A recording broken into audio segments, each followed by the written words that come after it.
The Commonwealth doesn't announce itself with banners. It announces itself with empty streets that still remember traffic, empty apartment blocks that still remember laughter, empty bones of highways stitched with rust and ivy, and the occasional corpse that never got the courtesy of burial.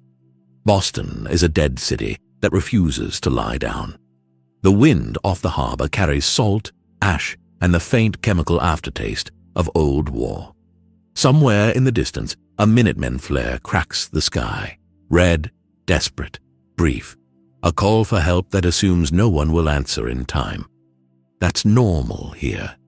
Normal is a man in torn leather deciding whether your water is worth more than your life. Normal is a settlement built from sheet metal and hope, defended by a drunk on a balcony with a pipe rifle and a prayer. Normal is the slow, constant realization that tomorrow is not guaranteed and probably not owed. Then the air changes, not with thunder, with pressure, like reality remembers it used to be governed by laws stronger than hunger. A shape steps out through the gray like the world is making room. Roboute Guilliman is not subtle. He is not designed for subtle. He is an answer built into a question. A Primarch, the galaxy's concept of leadership given muscle, bone, and a mind that can turn wars into math. His armor is cobalt and gold. Too clean for this place, too certain. It catches the light like a blade catches blood. His footsteps are heavy, deliberate, each one a stamp on the Commonwealth's throat. He pauses at the edge of the ruined street and looks, not at the skyline, not at the dramatic bones of old skyscrapers. He looks at the ground, the scatter of casings, the drag marks where something heavy got pulled, the way the debris piles on the curb, the way the broken glass sits undisturbed in the gutter. He reads cities like other men read faces. 200 years, he says, voice low, controlled, almost disappointed. There's someone with him. One lone figure half a step behind, a silhouette in scavenged armor carrying a weapon that looks like it's been repaired 10 times and forgiven none. The sole survivor. The Commonwealth's most dangerous variable. A person who woke up with the old world still in their lungs and learned quickly, that kindness here can get you eaten. They've seen monsters, they've seen factions, they've seen power armor, vertibirds, the Institute's ghosts in the walls. They have not seen this. Guilliman's gaze sweeps the street again. Your society is not broken, he says. It is absent. The survivor lets out a breath that is half laugh, half exhaustion. Welcome to Boston. Guilliman turns his head slightly, like a predator acknowledging another predator. Show me the nearest settlement. The survivor points. Sanctuary Hills. Guilliman doesn't ask what it is, doesn't ask who runs it, doesn't ask if it's safe. He starts walking, and behind him the Commonwealth, without understanding why, begins to rearrange itself. Sanctuary Hills looks like a joke told by a corpse. A pre-war neighborhood, houses with collapsed roofs and faded pastel walls. A bridge that funnels you in like a throat. A few settlers trying hard to look like they belong in a place that stopped belonging to anyone 2 centuries ago. They're building something here. Barely. Crops in the dirt. Water pumps. A guard tower leaning like a tired drunk. The Minutemen presence is visible in the way people stand near each other instead of alone. Preston Garvey is there when Guilliman arrives. The hat, the coat, the battered laser musket. The eyes of a man who has carried too much loss and keeps moving because stopping means drowning. Preston sees the giant in blue and for one stupid second tries to understand whether this is a new kind of power armor. Then Guilliman speaks. Who commands this settlement? Preston blinks. We don't really mean I'm the Minutemen? Guilliman steps closer, looming, not threatening, worse, Evaluating. Who allocates food? Who allocates ammunition? Who decides patrol schedules? Who negotiates trade? Preston opens his mouth, closes it, opens it again. The survivor answers for him. No one, not officially. It's whoever steps up.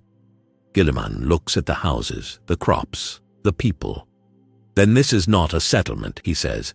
It is a camp that has not yet been burned. A murmur moves through the settlers like a nervous animal. Someone grips a rifle. Someone spits. Preston stiffens. We're doing our best. Guilliman's head tilts the fraction of an inch that on a battlefield precedes slaughter. I do not doubt your effort, he says. I doubt your structure. He turns and points at the bridge. That is your choke point. You guard it with 2 men and optimism. He points at the water pump. That is your life. You guard it with nothing. He points at the crops. That is your future. You plant without crop rotation or pest mitigation. You will starve when you believe you are safe. He points at the guard tower. That is your illusion. It gives you height. It does not give you coverage. Preston's jaw tightens. So what? You're saying we're screwed? Guilliman steps forward until Preston is forced to look up. I am saying, Guilliman replies, that you have survived despite your habits, not because of them. The survivor sees it, the thing that happens when a Primarch looks at a messy world. He doesn't get depressed. He doesn't get sentimental. He gets busy. Guilliman turns to the survivor. How many settlements exist within a day's travel? Dozens, the survivor says. Some friendly, some not. Guilliman nods once. How many possess sustainable food and water? Not many. How many possess a defensive perimeter that would hold against a coordinated assault? The survivor's silence answers. Guilliman looks back at Sanctuary, then at Preston. You are the Minutemen, he says, a name that implies rapid response. Preston straightens a little, defensive pride flaring. Yeah. Guilliman's voice hardens into a verdict. Then begin responding with minutes, not with prayers, not with luck, with procedure. Preston's eyes widen. Procedure? Guilliman turns, walking through Sanctuary like it's already his. You will assemble your able-bodied defenders, now! Preston hesitates, glances at the survivor. The survivor nods. Preston whistles, shouts. People gather, some eager, some afraid, some angry. Guilliman stands at the center of the cul-de-sac like a monument. Listen, he says. The word lands like a hammer. You live in a region where violence is a currency. You have permitted it because you lack an alternative. That ends now. A settler scoffs. And who the hell are you? Guilliman doesn't look at the man. He looks at the group. I am the alternative. Then he starts assigning roles. Not gently, not with democracy as comfort, with the clarity of a mind that knows that hesitation kills more people than bullets. You, he points, can read and write? A woman raises a cautious hand. You are now quartermaster. You will record ammunition, food, medicine, no exceptions. A man with a scar crosses his arms. What gives you the right? Guilliman's gaze snaps to him like a gunshot. Reality. He points again. You will train marksmanship, not when you feel like it, every morning, 2 hours. He points. You will oversee water purification. You will test it weekly. He points. You will build 2 watchtowers covering the bridge and the riverbank. Preston tries to keep up. Hold on, we don't have enough materials. Guilliman cuts him off. You have a city of salvage around you and a habit of wasting it. He gestures at the ruined houses. Strip what is unusable. Reinforce what is. Build walls. Build angles. Straight lines die. Overlapping fire lives. He turns to Preston again. You will form squads. 4 men each, rotating patrol schedules. You will set a code of conduct. Preston blinks. Code of conduct? Guilliman's voice drops. No theft, no extortion, no violence without cause, no cruelty disguised as necessity. A settler mutters, sounds like rules. Guilliman nods. Yes, that is the point. Preston watches him, something fragile and fierce in his eyes. We tried to be like that before. The Minutemen, it fell apart. Guilliman steps close enough that Preston can feel the heat of his presence. Then you did not fail, because the idea was wrong, Guilliman says. You failed because your system permitted failure. Preston swallows. What system?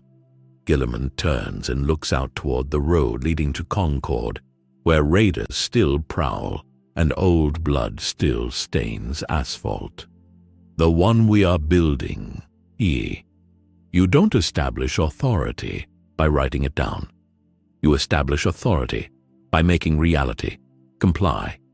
Guilliman understands this in the way gravity understands falling. Within hours, sanctuary shifts. People move with purpose instead of panic. Lists appear. Roles solidify.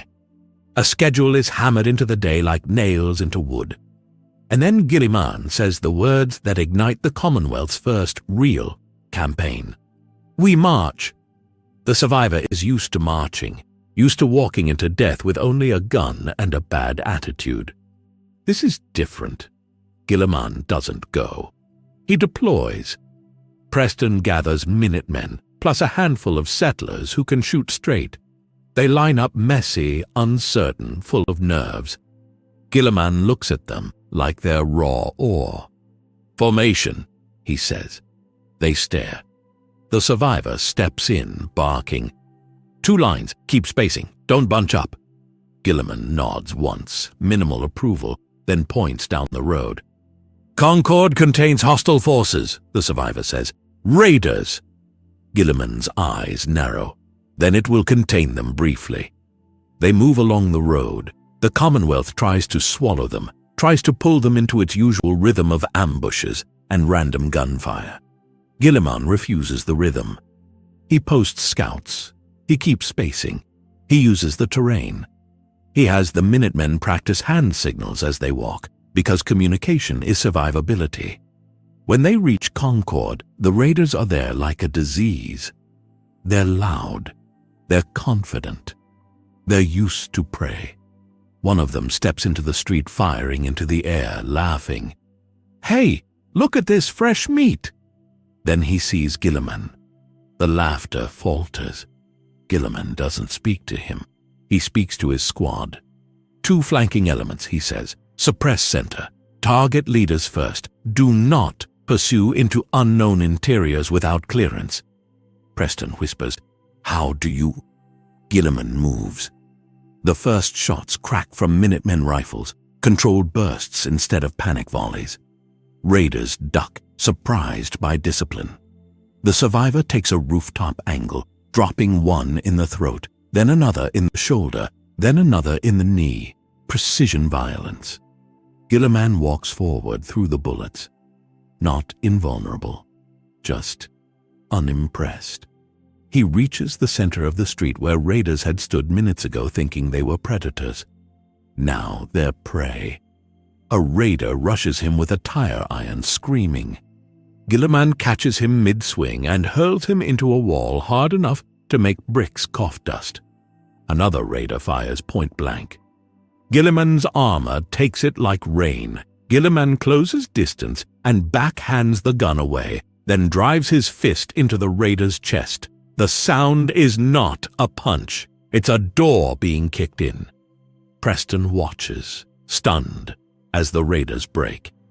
They've never fought a force that moves like this, organized, relentless, uninterested in theatrics.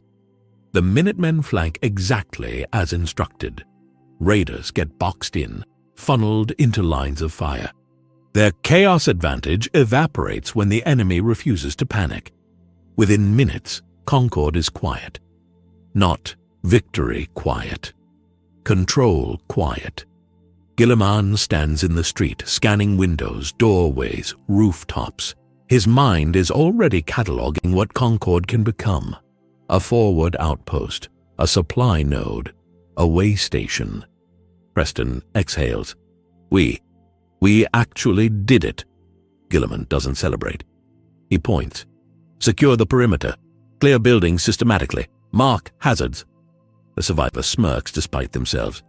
You ever been here before? Guilliman glances at them. All ruined cities are the same. Only the causes differ. They move building to building. Raiders left traps, tripwires, mines, junk barricades. Guilliman spots them instantly. This is why untrained men die, he says, disarming a mine with calm efficiency that feels absurd for someone his size. They find the museum. They find the old blood. They find the death smell of a place that's been fought over too many times. Inside, a frightened family is trapped. The last fragments of a story Preston already carries. The group moves upstairs. Careful. A door opens. A man in dusty clothes, laser musket in hand, eyes sharp with desperation. Sturgis beside him, Mama Murphy muttering like prophecy is chewing her tongue. They freeze at the sight of Guilliman. The man, Clint? No, not Clint. The survivor remembers. Preston's people, refugees, survivors. The exact kind of fragile human cargo that collapses without protection. The man stammers, what the hell? Preston steps forward. It's okay. We're here. The man's gaze flicks to Guilliman again. That thing doesn't look okay. Guilliman looks past them, up toward the rooftop where the sound of heavy footsteps carries. A roar answers. The ground trembles. A death claw tears out of the earth like hell itself is tired of waiting. It hits the street outside, ripping asphalt, screaming dominance at a world that has never told it no. Minutemen recoil. Settlers panic. The Commonwealth's familiar terror tries to reassert itself. The survivor raises their weapon, breath tightening. Guilliman simply says, "Good." Everyone stares at him. He turns to Preston. This is an instructive moment. Then he strides toward the roof access. On the rooftop, the wind is sharp. The skyline is jagged. The Deathclaw below is tearing raiders apart like paper because predators don't respect alliances. The raiders are screaming now. Their swagger is gone. They're dying the way raiders always assumed other people would die. Preston's people gather behind cover, trembling. The survivor mutters, "If that thing gets up here." "It will," Guilliman replies. The survivor frowns. "You sound sure." Guilliman looks down at the Deathclaw like it's a logistical problem. "Predators climb," he says. "That is how they remain predators." The Deathclaw looks up. Its eyes lock on Guilliman.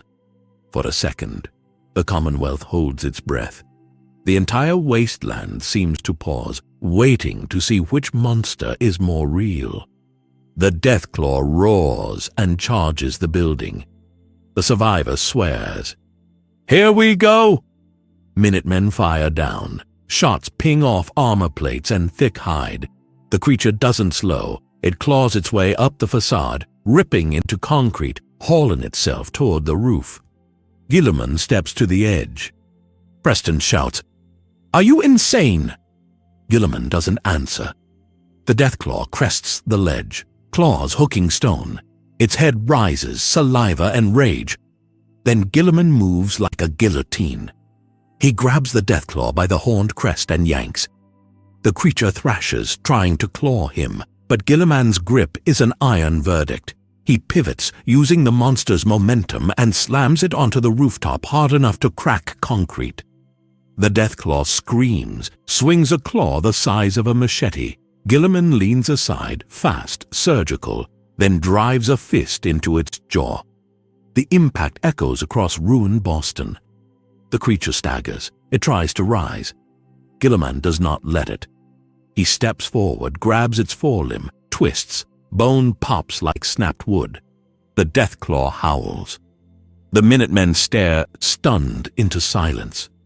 The survivor, who has killed Deathclaws before with bullets and luck and distance, watches a Primarch kill one with process.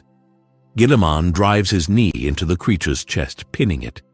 He leans down, voice quiet enough that only the monster might hear. "You have ruled here because no one has punished you." Then he delivers punishment. A final blow, precise and catastrophic, crushes the Deathclaw's skull against the rooftop. Silence drops like a curtain. The wind whistles. Preston's people slowly stand, as if unsure whether reality is stable. Guilliman rises, turns to the assembled survivors, Minutemen, settlers, refugees, and gestures at the dead beast. "This," he says, "is what happens when fear is denied a vote." He looks at Preston. "You will tell the Commonwealth," Guilliman continues, "that the age of random terror is ending." Preston swallows hard. "Yeah." Guilliman's gaze sweeps them all. "But understand," he says, "the Deathclaw is not your greatest enemy." The survivor's eyes narrow. "Then what is?" Guilliman's voice drops into something colder than battle. Disorganization. They return to sanctuary not like survivors, but like a unit returning from a successful operation. The difference is subtle, but contagious. Word spreads fast in the Commonwealth. It always does. Rumors travel like disease. Today the rumor is a weapon. A giant in blue armor walked into Concord and made raiders scream. A Deathclaw died on a rooftop like it was nothing. The Minutemen didn't run. When they arrive, Guilliman immediately does what the Wasteland hates most. He formalizes. He gathers everyone again. He puts Preston at his side, the survivor on the other. He turns the cul-de-sac into a command space. And then he issues the first decree of the reborn Commonwealth. Sanctuary Hills is now designated Hub 1. People murmur. A man laughs nervously. "Hub?" Guilliman's gaze cuts to him. "A hub is a node, a place that distributes resources, security, and governance." A settler frowns. "So, you're in charge?" Guilliman doesn't flinch. "I am building a structure. Structures require a load-bearing point. For now, yes." Preston looks like he wants to argue, and also like he can't imagine arguing with a mountain. Guilliman continues. "Hub 1 will possess a wall, a gate, 2 watchtowers, a granary, a clinic, a workshop, a record hall." The quartermaster, newly appointed, swallows. "Record hall." Guilliman nods. "Paper survives bullets. Knowledge survives famine." The survivor leans in slightly, amused. "You're really doing the whole empire thing." Guilliman's eyes flick to them. "Do you object?" The survivor thinks of starving settlements, of kidnapped farmers, of raiders laughing, of synths replacing people in the night. They shake their head once. "No, just didn't think I'd see it here." Guilliman raises his voice. "Hubs will connect by patrolled routes. Each route will be assigned a schedule. Each schedule will be adhered to. Each failure will be investigated." Preston clears his throat. "People aren't gonna like this." Guilliman turns to him. "They do not have to like it. They have to live." Then Guilliman does something that changes the tone from warlord to state in a single breath.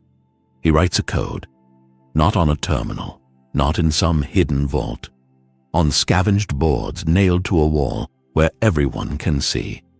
The sanctuary articles. No theft from residents or allied caravans. No violence inside the walls except in defense. Disputes go to arbitration before punishment. Labor is compensated, food, water, caps, materials. Patrol duty is mandatory for able-bodied defenders. Medical supplies are communal assets, rationed by need. Any attack on an allied settlement is an attack on Hub 1. People stare at the list like it's a strange animal. A woman whispers, "We can do that." Guilliman looks at her. "Yes," he says. "You can." Then, without drama, he points at the bridge again. Construction begins at dawn. That night, the Commonwealth does what it always does when someone tries to build something. It tries to burn it down. A scouting party returns late with breathless urgency. Raiders, maybe 30, moving from the south. They saw the flare, they heard the rumors, and they decided to kill the idea before it grows roots. Panic ripples through Sanctuary. Preston's hand tightens on his musket. We're not ready. Settlers scramble. Someone starts packing. Someone prays. Someone argues that they should run. The survivor has seen this moment 100 times. The moment a settlement remembers it is a target. Guilliman steps into the center of the chaos like a nail hammered into wood. "No," he says. It isn't loud. It doesn't need to be. People look at him because he looks like an answer. He turns to the quartermaster. "Inventory ammunition." "To now." "Now." He turns to Preston. "Assign squads. Positions on the bridge and riverbank. Crossfire." Preston stammers. "We don't have the towers yet." Guilliman points at houses. "Use the roofs. Use vehicles as cover. Build firing steps from debris." He turns to the survivor. "You will take the left flank, high ground, and kill their command element." The survivor's mouth twitches. "Gladly." Guilliman walks the perimeter, issuing rapid instructions. He doesn't shout. He doesn't threaten. He directs. Like the settlement is a machine, and he is aligning its gears. People begin moving with purpose because purpose is contagious. The raiders hit at midnight. They come loud, screaming, firing into the dark, expecting the usual. Chaos. Fear. A break in the line. Instead, they meet discipline. Muzzle flashes bloom from rooftops. Raiders fall, others slam into cover, shocked. The bridge becomes a funnel of death, exactly as Guilliman predicted. Raiders bunch up, trying to rush it, then crossfire tears them apart. The survivor picks off leaders. One with a painted helmet drops, another with a loud voice drops. The raider charge loses coherence. Guilliman is at the gate, a wall of ceramite and inevitability. When a raider gets close enough to swing a machete, Guilliman catches the arm and breaks it. When another tries to toss a Molotov, Guilliman throws a chunk of concrete that snaps the raider's neck mid-throw. The bottle explodes harmlessly in the dirt. The fight lasts 12 minutes. 12. Not because Sanctuary is strong, yet, but because Sanctuary is directed. When the last raider breaks and runs, wounded and terrified, the settlement does not cheer like idiots. Guilliman won't allow it. "Do not pursue," he orders. "Secure casualties. Recover weapons. Record losses." Preston stands there, breathing hard, eyes wide with the realization that his people just did something they haven't done in years. They held. A settler, shaking, laughs in disbelief. We didn't die." Guilliman looks at him. "No," he says. "You did not." He turns and surveys the settlement, blood on the dirt, smoke in the air. But the wall's still standing, the people still alive, the idea still intact. Then he delivers the closing line of Act 1 like a bolt driven into the Commonwealth's skull. "Remember this night. Raiders attacked a camp and found a fortress." He looks to the dark road beyond the bridge where the raiders fled. "They will tell others," Guilliman continues. "Good. Let them bring their fear back to their kind." The survivor watches him, something uneasy in their chest. Not fear of him exactly. Fear of what this means. Because if Guilliman can do this to Sanctuary in a day, turn chaos into procedure, then the Commonwealth is about to be remade, whether it wants it or not. Guilliman turns to Preston. Voice steady. "Tomorrow," he says, "we expand." Preston swallows, then nods, the first real spark of hope burning behind his exhaustion. "Yeah," he replies, "tomorrow." Guilliman looks out over the ruined world like it's a project timeline. Concord becomes Hub 2. Diamond City will be approached, trade routes will be secured. The Institute will be identified and isolated. The survivor arches an eyebrow. You're already talking about the Institute. Guilliman's eyes harden into something like war. A hidden enemy is simply an enemy that has not been mapped, he says. We will map it. He steps forward, the Avenging Son, the architect of empires, the logistical god of war dropped into a wasteland that has never been properly organized. Behind him, Sanctuary begins to build walls. Ahead of him, the Commonwealth waits, chaotic, violent, terrified, about to meet something worse than a monster. A plan. Morning doesn't rise in the Commonwealth. It leaks in, gray light bleeding through clouds like the sky is ashamed of what it's done. Sanctuary wakes under the weight of fresh violence. Bodies dragged off the bridge, shell casings glittering like metal seeds, the sickly sweet smell of burned alcohol from a shattered Molotov. And yet, the settlement is standing. More than that, people are moving with purpose. They're not milling, not arguing, not staring into space with that wasteland stare that means I'm thinking about dying. They're carrying scrap, hauling boards, hammering, counting, writing, working. The Commonwealth hates this.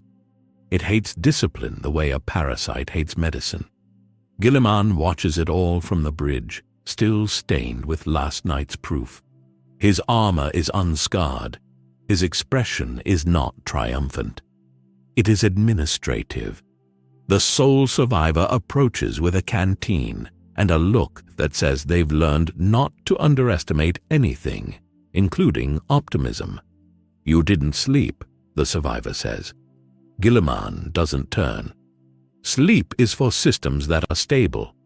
Preston comes next, half jogging, half limping on adrenaline. His hat is crooked, his face is exhausted, his voice is raw from shouting orders. We got 2 guys hurt bad, Preston says. Doc says one might lose the leg. Guilliman's gaze sharpens. Names. Preston blinks. What? Names, Guilliman repeats. Their families, their skills, their roles, their replacements. Preston stares like the question is alien. Guilliman's voice is hard, not cruel.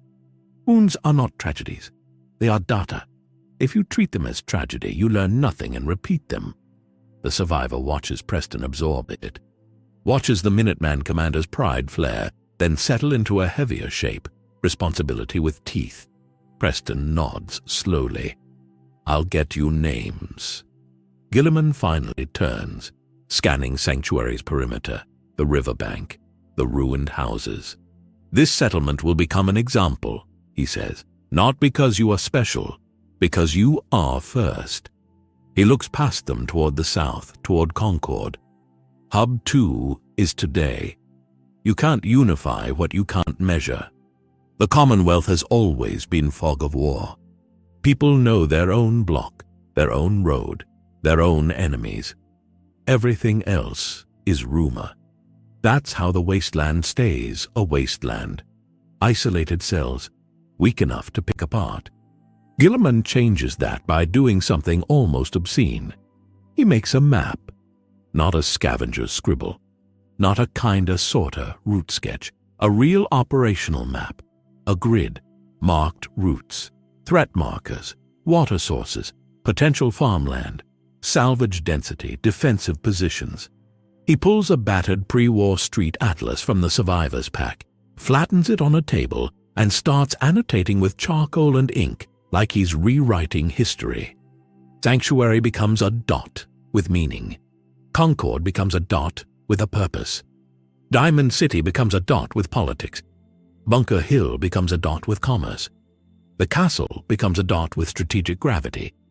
And then there are the blank areas, dead zones, mutant nests, raider territories, the dark unknown where the Institute's hand might be hiding. Guilliman doesn't flinch at the unknown. He just labels it. Unmapped. Unmapped means uncontrolled, he says. Preston leans over the table, eyes narrowing. So, what, we just go take it all? Guilliman looks at him like Preston is thinking too small. No, he says, we sequence it. The survivor snorts. He means we schedule the apocalypse. Guilliman's mouth doesn't smile, but something in his eyes tightens like humor's distant cousin. Yes. He taps the map. Hubs. Routes. Enforcement. Production. Education. Governance. On. He taps again. Then expansion. Preston shifts uncomfortably. People aren't gonna just accept that. Guilliman's finger pauses. Then they will be persuaded. Preston opens his mouth, then closes it. Persuaded how? Guilliman's gaze lifts cold and clear. By stability, he says, and by consequences. The survivor watches Preston swallow. This is the moment the Minutemen stop being a militia and start becoming something else. A state. Concord is still stained with yesterday's violence, but now it's being repurposed. Guilliman arrives with a convoy, 2 Brahmin laden with scrap, a dozen Minutemen, several settlers, and a few of Preston's refugees from the museum. It looks ridiculous by old world standards. It looks like the beginning of an empire by Commonwealth standards. The first thing Guilliman does is not build walls. He establishes control. He assigns a perimeter. He assigns overwatch. He assigns patrol loops. He assigns a secure storage point. He assigns accountability. Sturgis, scrappy, clever.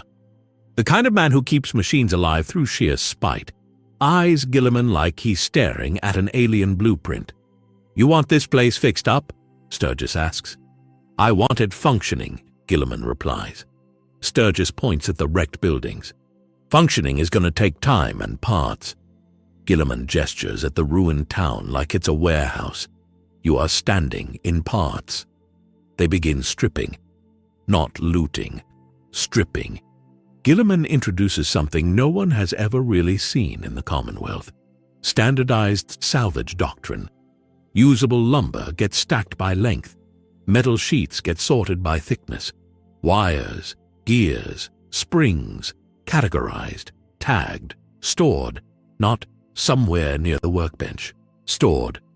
The settlers grumble at first. Then they realize they can find what they need in seconds instead of hours. And the grumbling becomes quieter. Guilliman selects the museum as Concord's administrative core. It has height, visibility, thick walls, and symbolism. The place where fear was beaten becomes the place where order is declared. He posts the new rules on the front steps. The Concord Articles. Entry requires disarmament at the gate unless on duty. Patrol routes are mandatory and recorded. Trade is taxed lightly and transparently, 1 in 20 for hub maintenance. Punishments are public and consistent. All residents contribute labor or specialized skill, no free riders. Any hostile force within a mile is reported immediately. Hub 2 answers to Hub 1 until Regional Council is formed. Preston reads it, frowning. People are gonna hate the tax. Guilliman looks at him. They already paid taxes. Preston blinks. No, they don't. Guilliman's gaze drifts to the road. Raiders, gunners, corrupt traders, the cost of bribes, the cost of stolen crops, the cost of murdered family members. He turns back. They simply pay in blood instead of caps. Blood is an inefficient currency. The survivor mutters, tell that to the raiders. Guilliman replies without hesitation, I will. If hubs are organs, routes are arteries. And the Commonwealth's arteries are clogged with thieves. Guilliman's first expansion move is not Diamond City. It's not the castle. It's not the institute. It's the roads. He creates the route cohorts, small, disciplined patrol units with a single purpose, make movement predictable. Predictability becomes the new terror. Caravans begin traveling in timed windows. Checkpoints appear, simple, brutal structures, barricades, sandbags, a watchtower, a ledger book nailed to a post.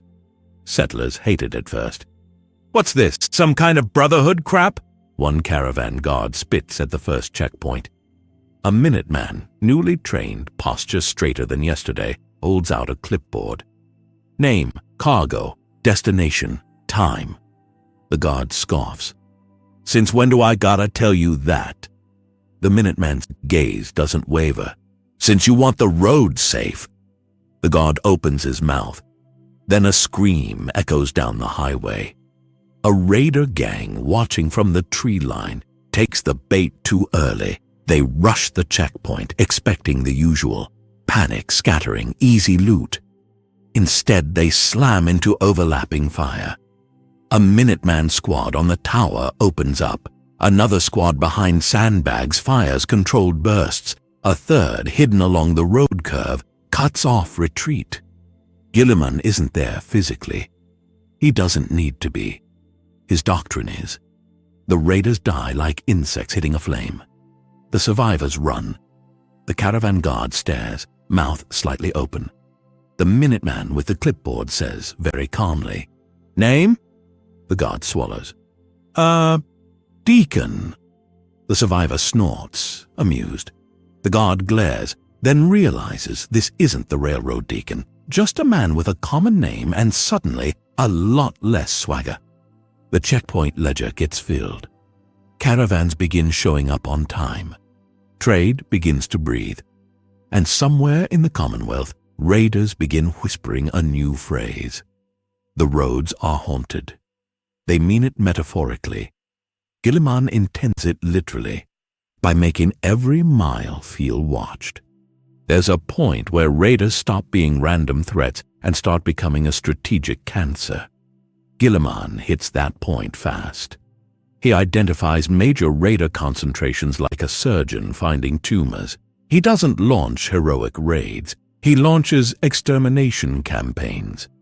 The first target, a raider stronghold squatting on a highway interchange, a place that controls movement, bleeds caravans, and funnels fear.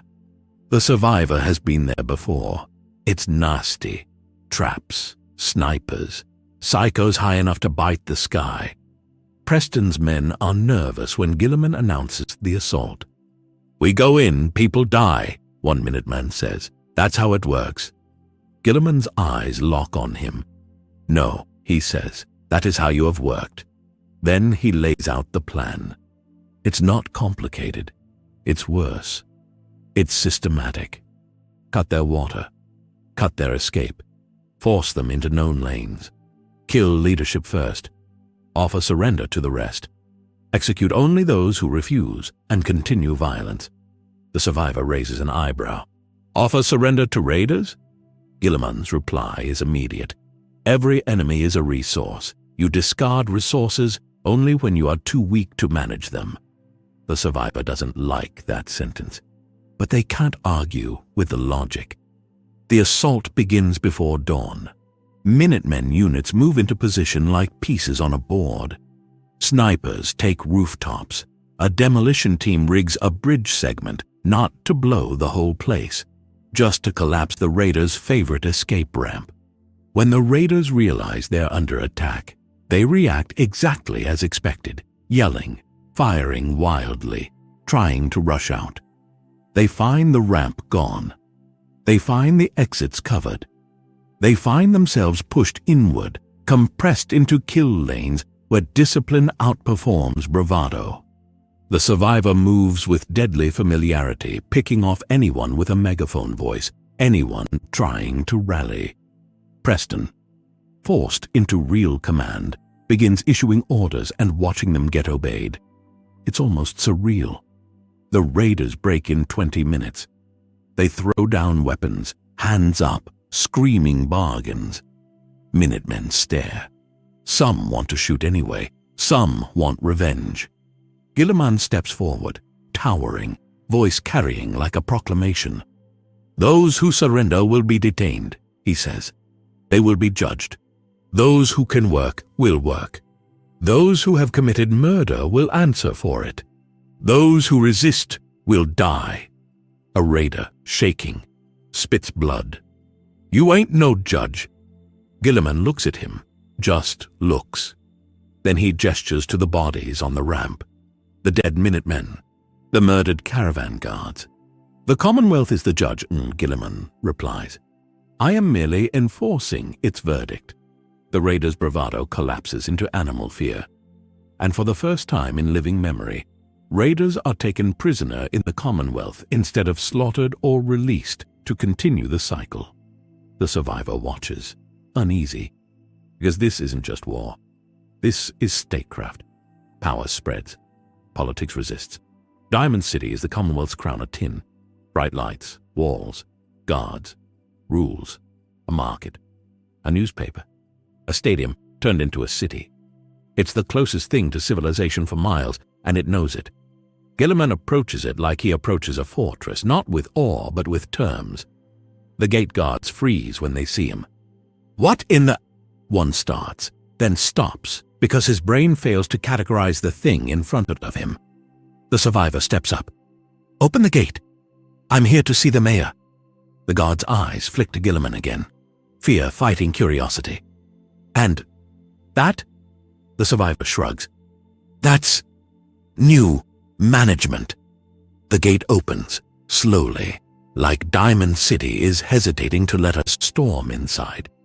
Inside, people stop. Merchants stare. Children point. Security tenses. Piper, always hungry for a story, nearly trips over herself trying to get closer. "Blue," she breathes. "You bring a blue giant into my city and don't even warn me." The survivor doesn't break stride. Right fast. Guilliman's gaze sweeps Diamond City in seconds. Defensive positions, guard coverage, population density, food supply vulnerability, political structure. He isn't impressed. He isn't dismissive either. He's measuring how much effort it will take to make this place stop being a lone island and start being part of a continent. They reach the mayor's office. McDonough greets them with a smile that is too practiced to be human. "Well, this is quite—" Guilliman cuts him off with the casual cruelty of efficiency. "You will sign a charter," Guilliman says. McDonough's smile freezes. "Excuse me?" Guilliman steps closer. The room feels smaller. The air feels thinner. "A charter binding Diamond City to a regional administrative framework," Guilliman continues. "In exchange, you receive road security, trade expansion, medical support, and military reinforcement." McDonough laughs lightly, trying to regain control. "And if I don't?"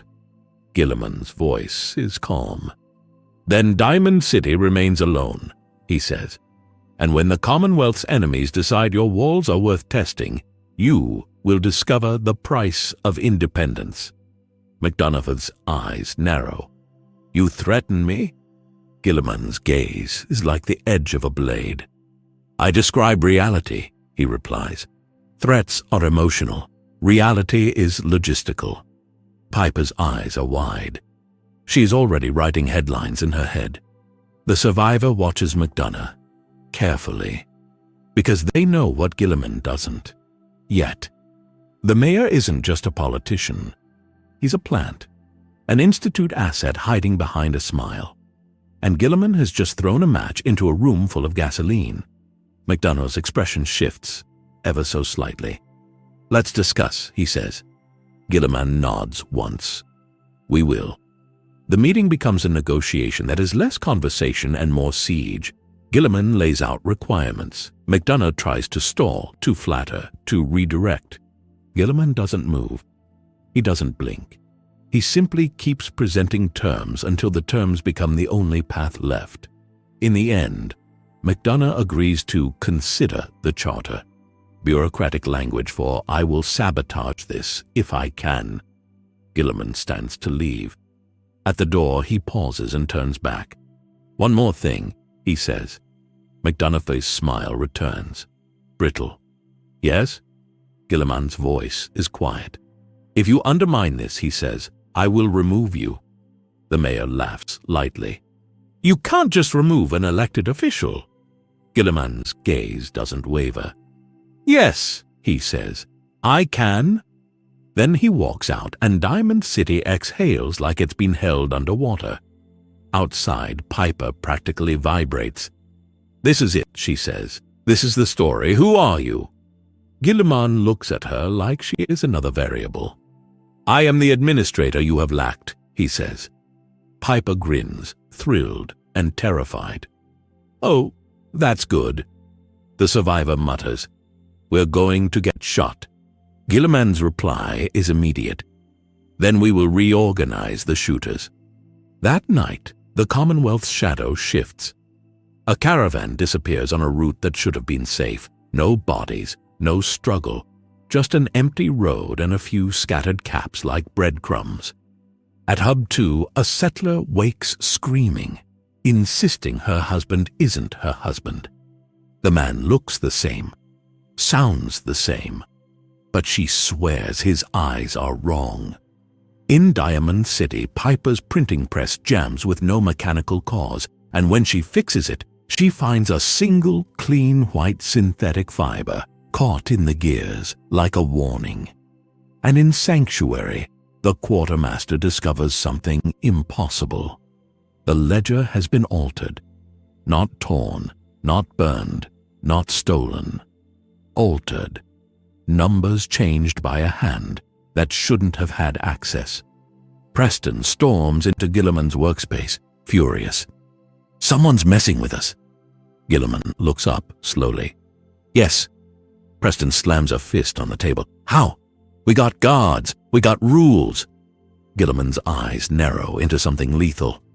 "Rules do not stop ghosts," he says. "They expose them." The survivor leans in, voice low. "Institute." Guilliman's gaze hardens. "Then the enemy has revealed itself as intelligent," he says. "Good." Preston looks between them. "Good? This is bad." Guilliman rises, towering, his armor catching lantern light, like a cathedral. "This is excellent," he says. Preston stares. "Explain." Guilliman steps to the map and taps the blank areas again. "An enemy that interferes is an enemy that fears," he says. "They are reacting. That means we are winning." He turns, voice sharpening. "But now we change phase." The survivor's pulse ticks up. "What phase?" Guilliman's eyes are cold. "Containment," he says. "Identification, isolation." He points at Diamond City. "Political assets compromised." He points at the roots. "Trade interference." He points at Sanctuary. "Infiltration." Guilliman's voice drops into something almost holy in its certainty. "The Institute believes itself untouchable," he says. "We will teach it the cost of invisibility." Preston swallows. "How?" Guilliman smiles. Barely. A dangerous, precise expression. "We build an intelligence apparatus," he says. "We establish verification protocols. We create redundancies. We force the enemy to reveal patterns." The survivor mutters, "You're going to turn the Commonwealth into a giant trap." Guilliman meets their eyes. "Yes," he says. "A trap called civilization." 2 days later, it happens. A patrol from Hub 2 stops a lone traveler on the road. The traveler claims to be from a small settlement west of Lexington, heading to Bunker Hill with scrap for trade. Standard procedure now. Name, destination, cargo, time. The traveler answers calmly. Too calmly. A Minuteman trained by Guilliman's doctrine asks a follow-up question from the verification list. "Name the last 3 mayors of Diamond City." The traveler blinks. Another question. "What is the Sanctuary Article's 5th clause?" The traveler's jaw tightens. Guilliman arrives with the survivor, drawn by the report. He studies the traveler for a long moment. Then he speaks softly. "Repeat your name." The traveler repeats it. Guilliman nods once. Then he draws a combat knife, fast, clinical, and slices the traveler's forearm. Blood spills. Then something white shows beneath the skin, slick and artificial. The traveler screams, not in pain, in rage. It lashes out with inhuman speed, grabbing a Minuteman and snapping his neck like a twig. Chaos flares. Guns come up. Guilliman moves like a verdict. He catches the synth by the throat with one hand and lifts it off the ground. The synth kicks, claws, tries to gouge armor joints. Guilliman holds it still, and his voice is calm enough to be terrifying. "You are an instrument," he says. "Tell me who holds you." The synth's eyes burn with hatred. "You'll never reach us," it snarls.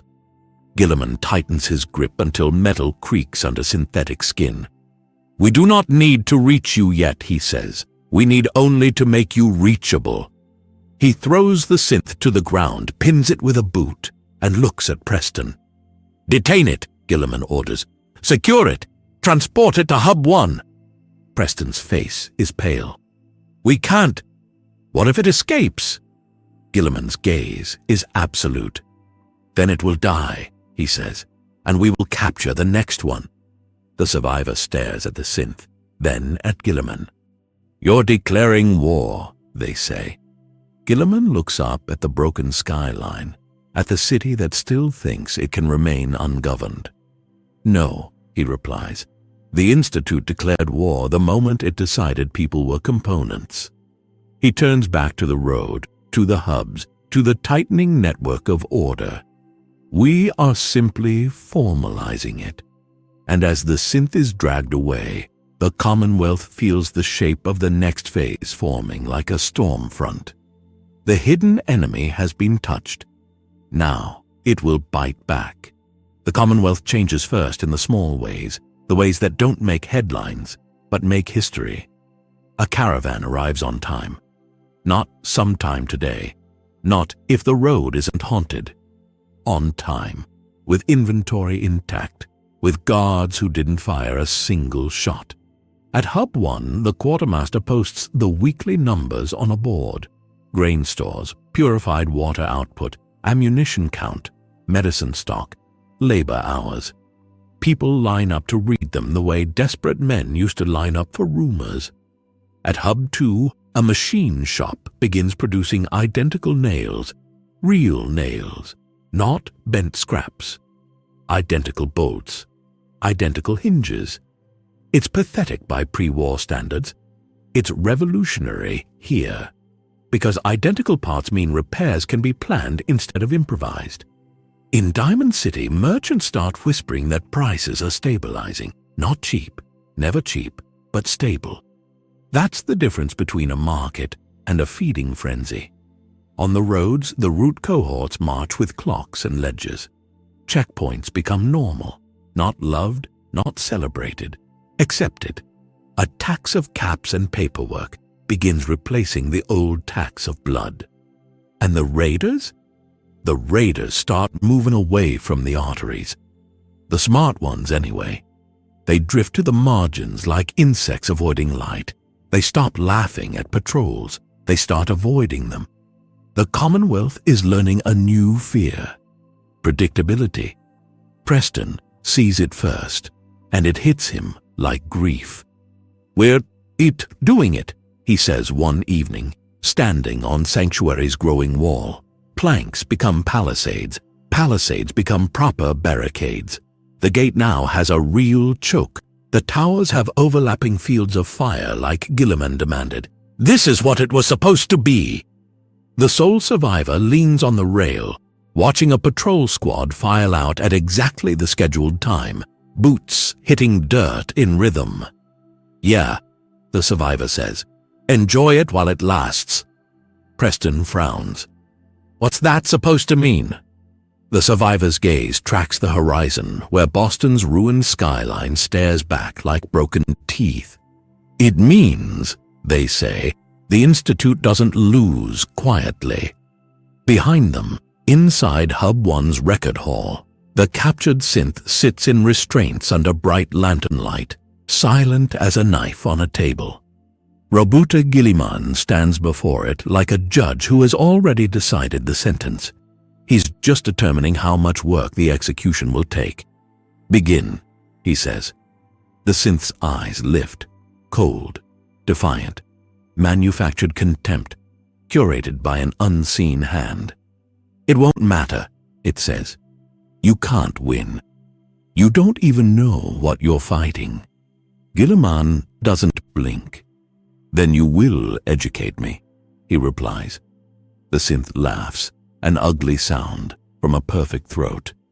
You want me to tell you where the Institute is? Guilliman steps closer. The air tightens. No. The synth's smile falters, confused. I want you to tell me, Guilliman continues, what you were sent to do. Silence.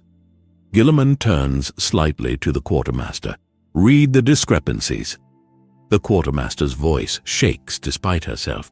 Food ledger altered. Patrol schedule changed. Medical supplies reassigned to a non-existent clinic. Guilliman nods once, absorbing it like gunfire.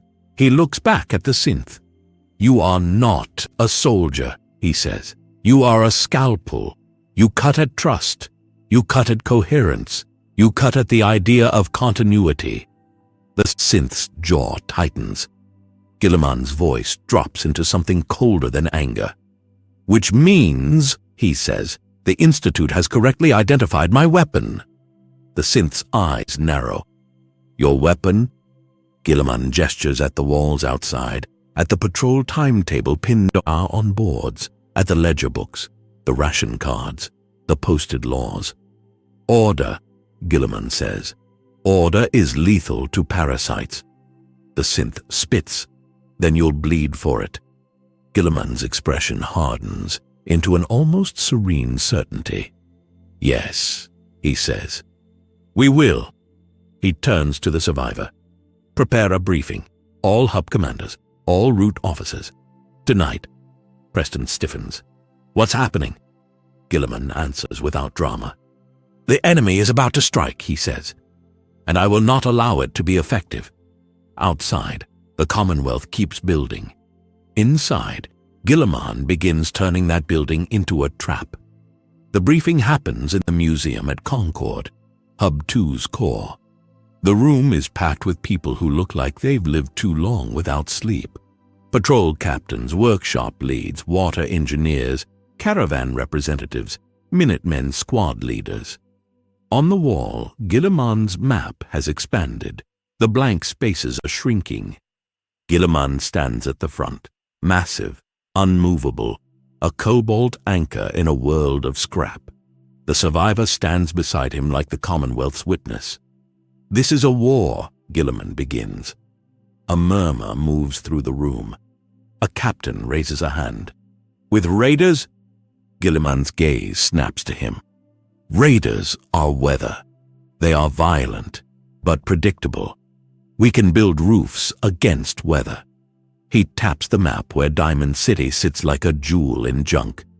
Our war is with an entity that interferes with governance, he says. An entity that uses fear as an instrument. The Institute. The room stills. Some people spit the word like poison. Others look away like it will summon something. Guilliman continues. Your hubs have begun stabilizing. That stability is an existential threat to the Institute, he says. Therefore, it will attempt to destabilize you. He lifts a sheet of paper, simple, brutal, clear. Hub Security Directive 01. All critical resources require dual authorization. All patrol schedules are distributed in sealed copies. Changes require written approval and a countersignature. All travelers are subject to verification questions and identity chain checks. All hub leaders will establish redundancy. If one leader is compromised, another assumes the role immediately. All rumors are to be recorded, traced, and cross-checked. No more "I heard." Any unexplained disappearance triggers route lockdown. The room shifts. Some nod, some bristle. A trader scoffs. This is gonna slow business. Guilliman's eyes pin him. Yes, it will slow unverified business. Verified trade will increase. A woman near the back, tough, scarred, raises her voice. What about synths? How do we know who's real? The question lands like a grenade. Guilliman doesn't flinch. You will not hunt your neighbors in paranoia, he says. You will not become the Institute's weapon for them. The woman spits. Easy for you to say. Guilliman's voice hardens. Then hear me clearly. We will detect infiltrators by procedure, not hysteria. We will punish sabotage, not identity. The survivor watches faces. They see relief. They see anger. They see the tension between survival and morality. Guilliman steps forward, voice carrying. Your settlements have lived like isolated camps, he says. I am changing them into a network. Networks are resilient. Networks recover. Networks are difficult to kill. He pauses. That is why the Institute will not simply harass you, he continues. It will attempt a demonstration. Preston's throat tightens. Demonstration? Guilliman looks at him. A spectacle, he says. A massacre that says your order cannot protect you. Silence. Then Guilliman's gaze sweeps the room.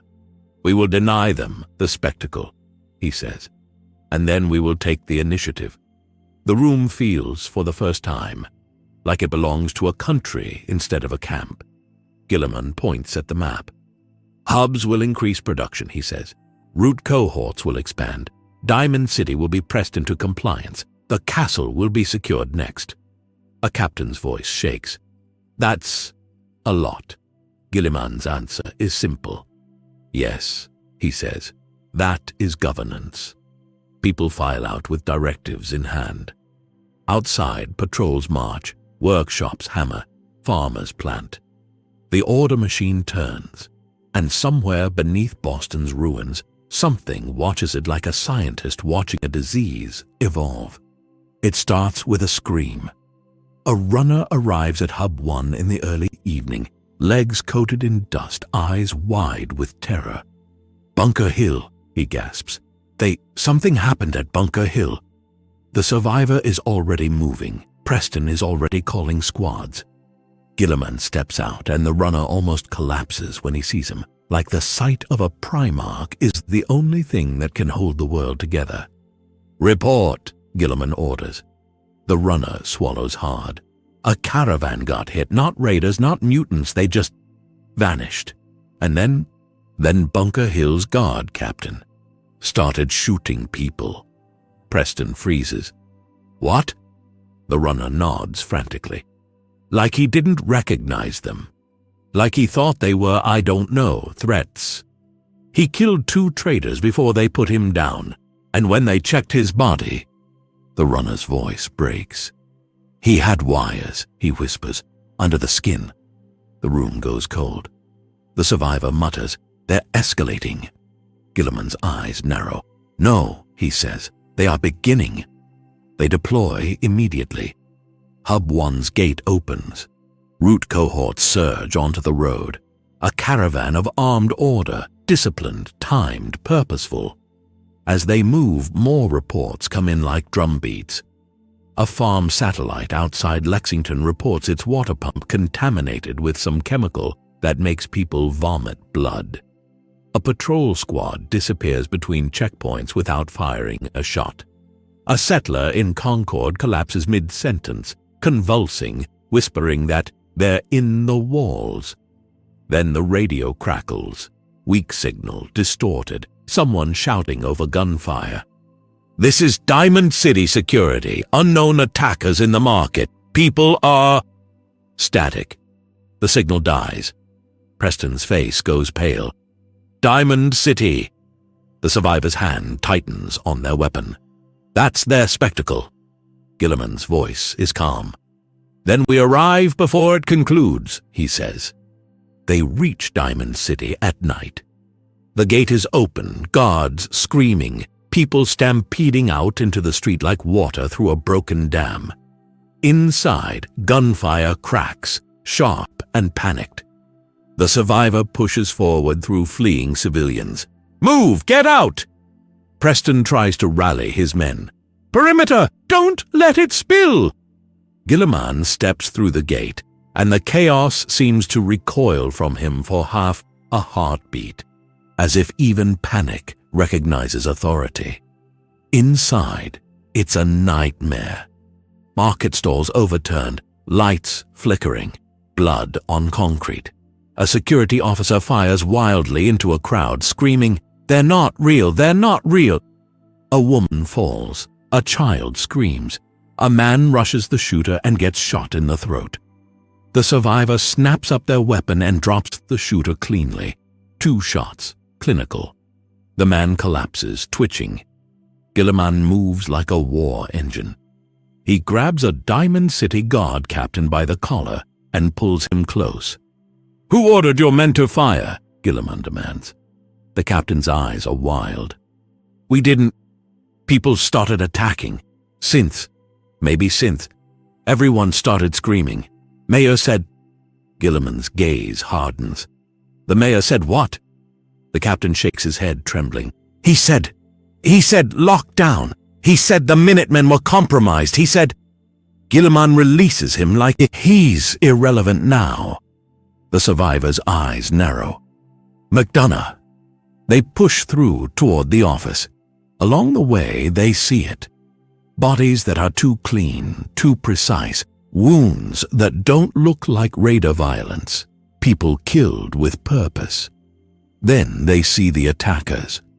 Not a raider gang, not super mutants. A squad of synths, Gen 2s with blank faces and rifles moving in perfect rhythm, advancing through Diamond City's narrow lanes like a surgical team. And among them, worse, a pair of Genesis 3 infiltrators, human-looking, moving with calm that doesn't belong in panic. One of them raises a hand, and a Diamond City guard's head snaps back as if struck by an invisible hammer. The survivor swears. "Institute Tech." Guilliman's voice cuts through the chaos. "Form line," he orders the Minutemen. "Suppress, flank, contain." They execute, not perfectly, but enough. The discipline holds. Bullets spark off synth frames. The Gen 2s return fire with mechanical precision, cutting down anyone exposed. Civilians scream and run. Guards panic and shoot at shadows. Guilliman advances anyway. He moves through gunfire like a mobile fortress, carving a path. He reaches one Gen 3 infiltrator and grabs it by the wrist mid-shot, twisting until the bone breaks with a wet crack. The infiltrator doesn't scream like a human. It snarls, an ugly programmed sound. It tries to drive a knife into Guilliman's armor seam. Guilliman headbutts it. The impact is horrific. The infiltrator collapses, stunned. The second Gen 3 tries to retreat, shouting into a comm bead hidden in its ear. "Package compromised. Repeat. Package compromised." The survivor fires, shattering its knee. It goes down hard, still trying to crawl. Preston's men push the Gen 2s back, step by step, as Guilliman's presence anchors their courage. Then, like a stage cue, the Institute changes tactics. A synth on the far side of the market tosses a grenade, small, metallic, unfamiliar. It bounces once, twice. The survivor's eyes widen. "That's not..." The grenade detonates with a flash of white-blue light. Not fire. EMP. Every light in Diamond City flickers and dies. Turrets shut down. Radios go silent. The stadium becomes a bowl of darkness filled with screaming. The Gen 2s keep moving. They don't need light. Humans do. In the black, the Commonwealth's new order is tested at its weakest point. Confusion. And the Institute tries to make confusion fatal. A voice echoes over a loudspeaker. Mayor McDonough's voice. Amplified. Calm. Authoritative. "Citizens of Diamond City," it says. "This is an emergency. Minutemen forces have been compromised. If you see them, treat them as hostile."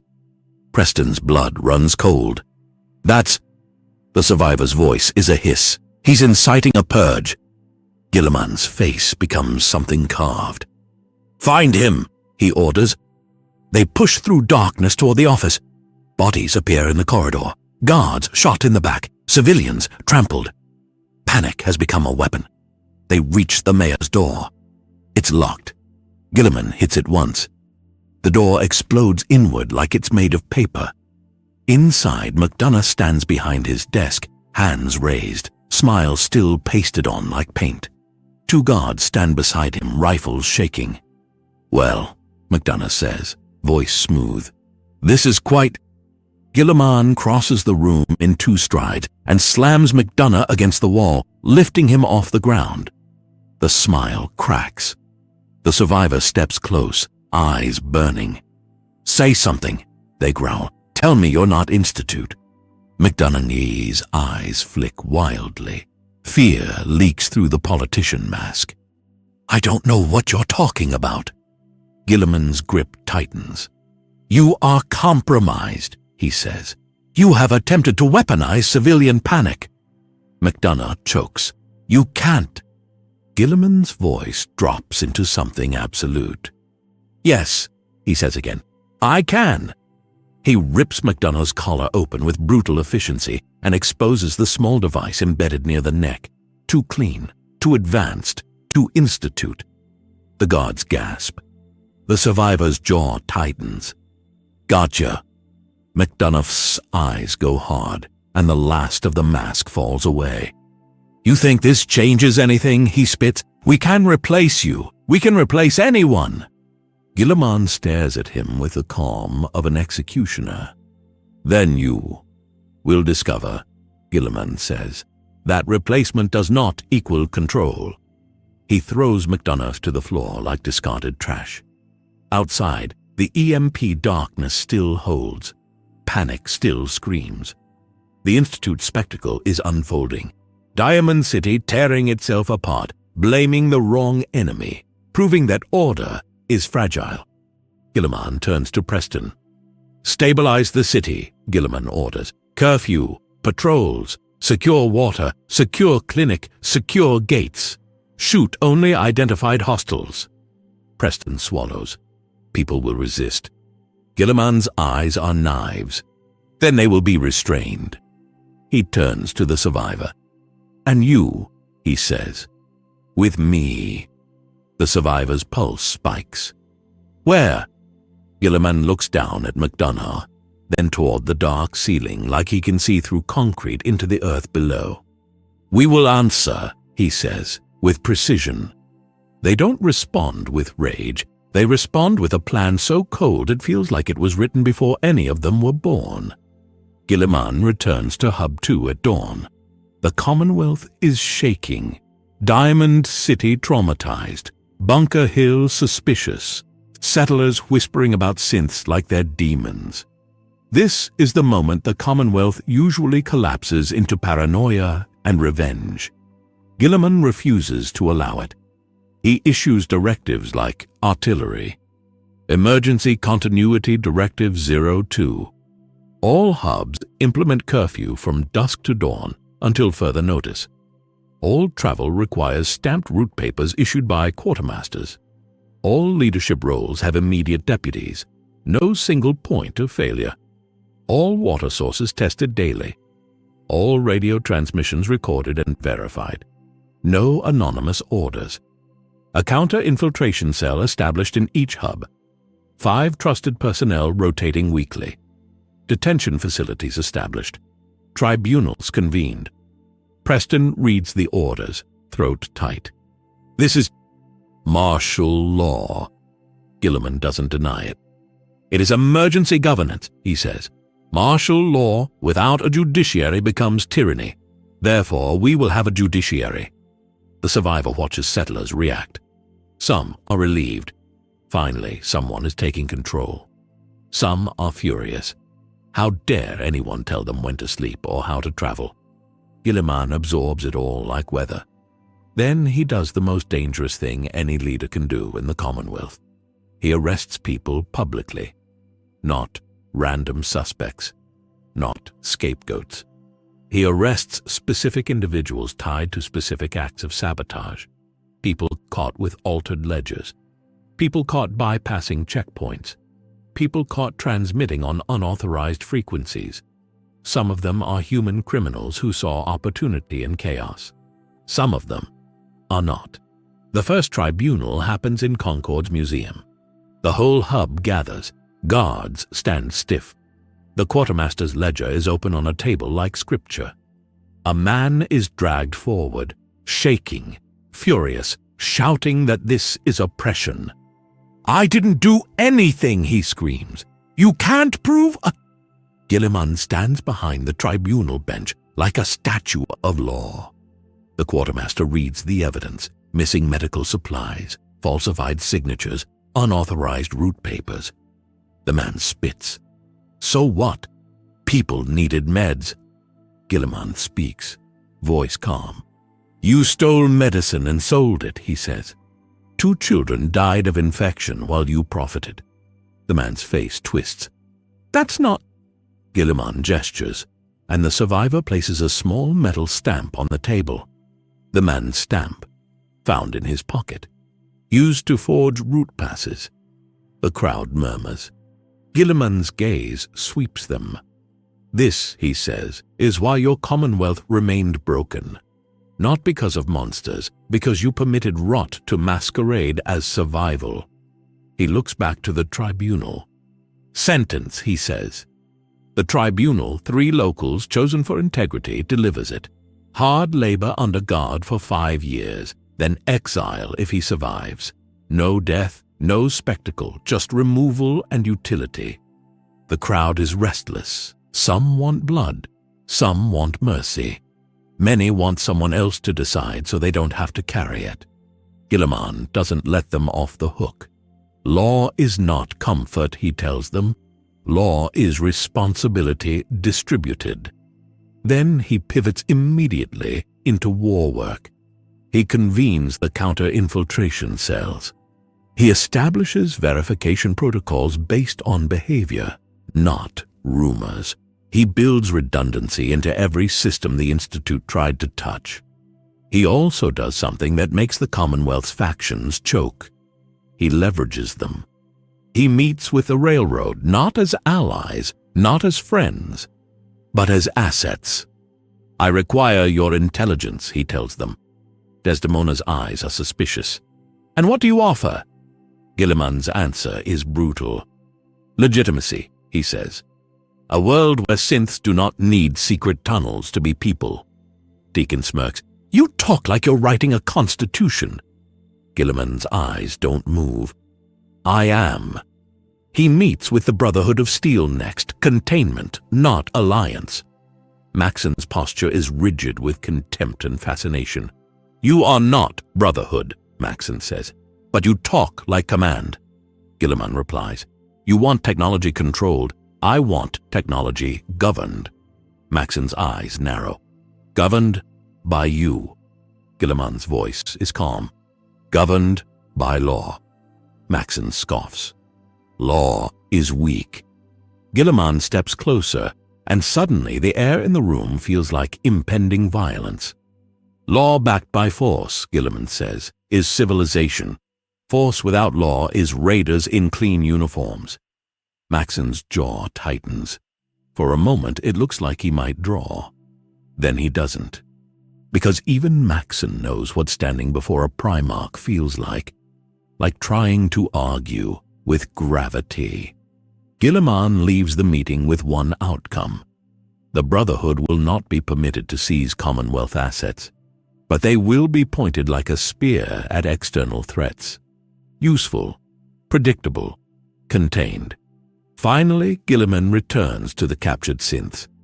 McDonough is restrained now, stripped of office, stripped of authority, stripped of illusion. His eyes burn with hatred. "You think you've won a victory?" he spits. "We've already succeeded. Diamond City is fractured. People will turn on each other." Guilliman studies him.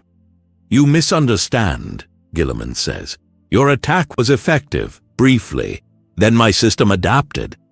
McDonough laughs. "Adapted? You can't adapt fast enough. We can strike anywhere." Guilliman leans in close. "Then strike again," he says. "I want you to." McDonough's smile falters. Guilliman's voice is quiet. "Every strike reveals a pattern. Every pattern can be mapped. Every map becomes a weapon." McDonough spits. "You'll never find us." Guilliman straightens. "Then I will not seek you," he says. "I will force you to seek me." The survivor's eyes narrow. "What does that mean?" Guilliman turns to them.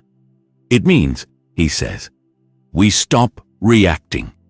He gestures to the map. Routes, hubs, checkpoints, patrol arcs. "We create a target so valuable the Institute cannot resist touching it," he says. "And when they touch it, we take their hand." The survivor feels a chill. "You're baiting them." Guilliman's eyes are iron. "Yes," he says, "with the one thing they cannot tolerate." He taps the words he wrote earlier. Continuity. The bait is the castle. Fort Independence. The castle is more than a fortress. It's a symbol.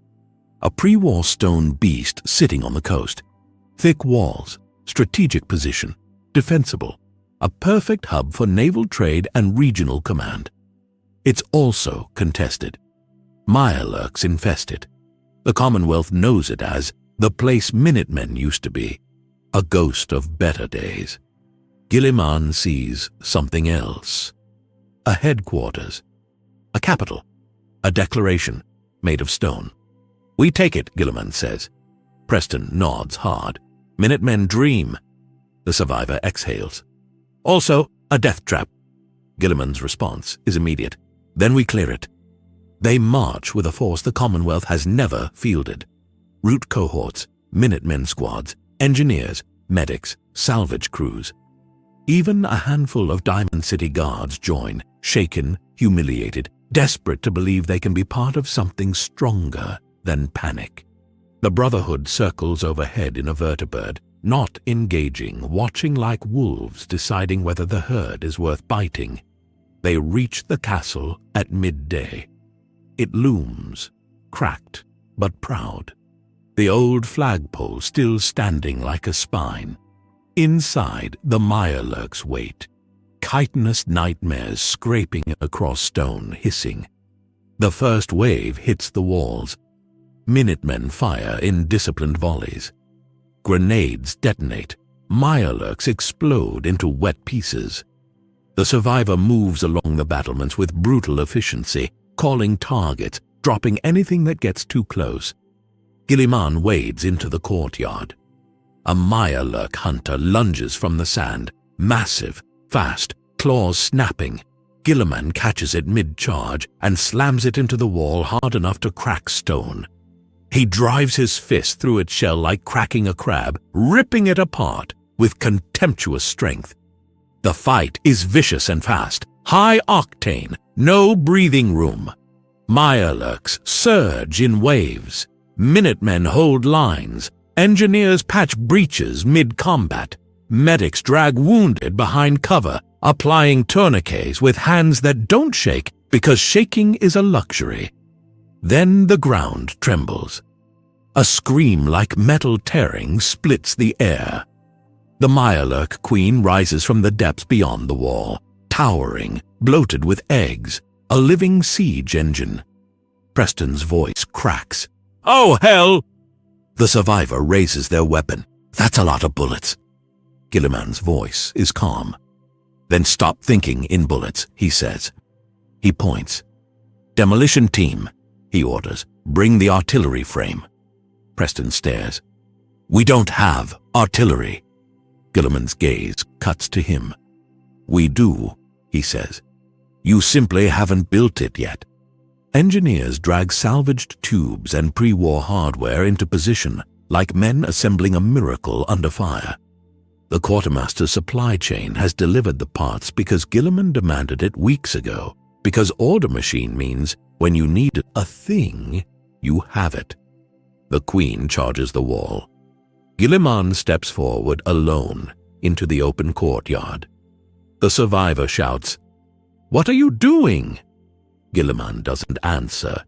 He raises his arm, pointing at the Queen like marking a target for fate. The artillery frame locks into place. A shell improvised crude slides into the tube. Guilliman's voice is a command that sounds like a planet aligning. "Fire!" The shell launches. It arcs. It strikes the Queen's chest with a detonation that makes the air punch back. The Queen staggers, screaming. It tries to advance anyway, dragging its huge mass forward. Guilliman moves. He sprints, an impossible thing for something that large, closing distance in seconds. He leaps, grabs the queen's shell ridge, and drives his blade into the seam beneath its jaw. The queen thrashes, acid sprays. Guilliman's armor hisses as it takes the splash. He doesn't flinch. He drives the blade deeper, twisting. The queen's scream turns into a wet gargle. He yanks the blade out and punches it again, straight into the softened rupture from the artillery strike.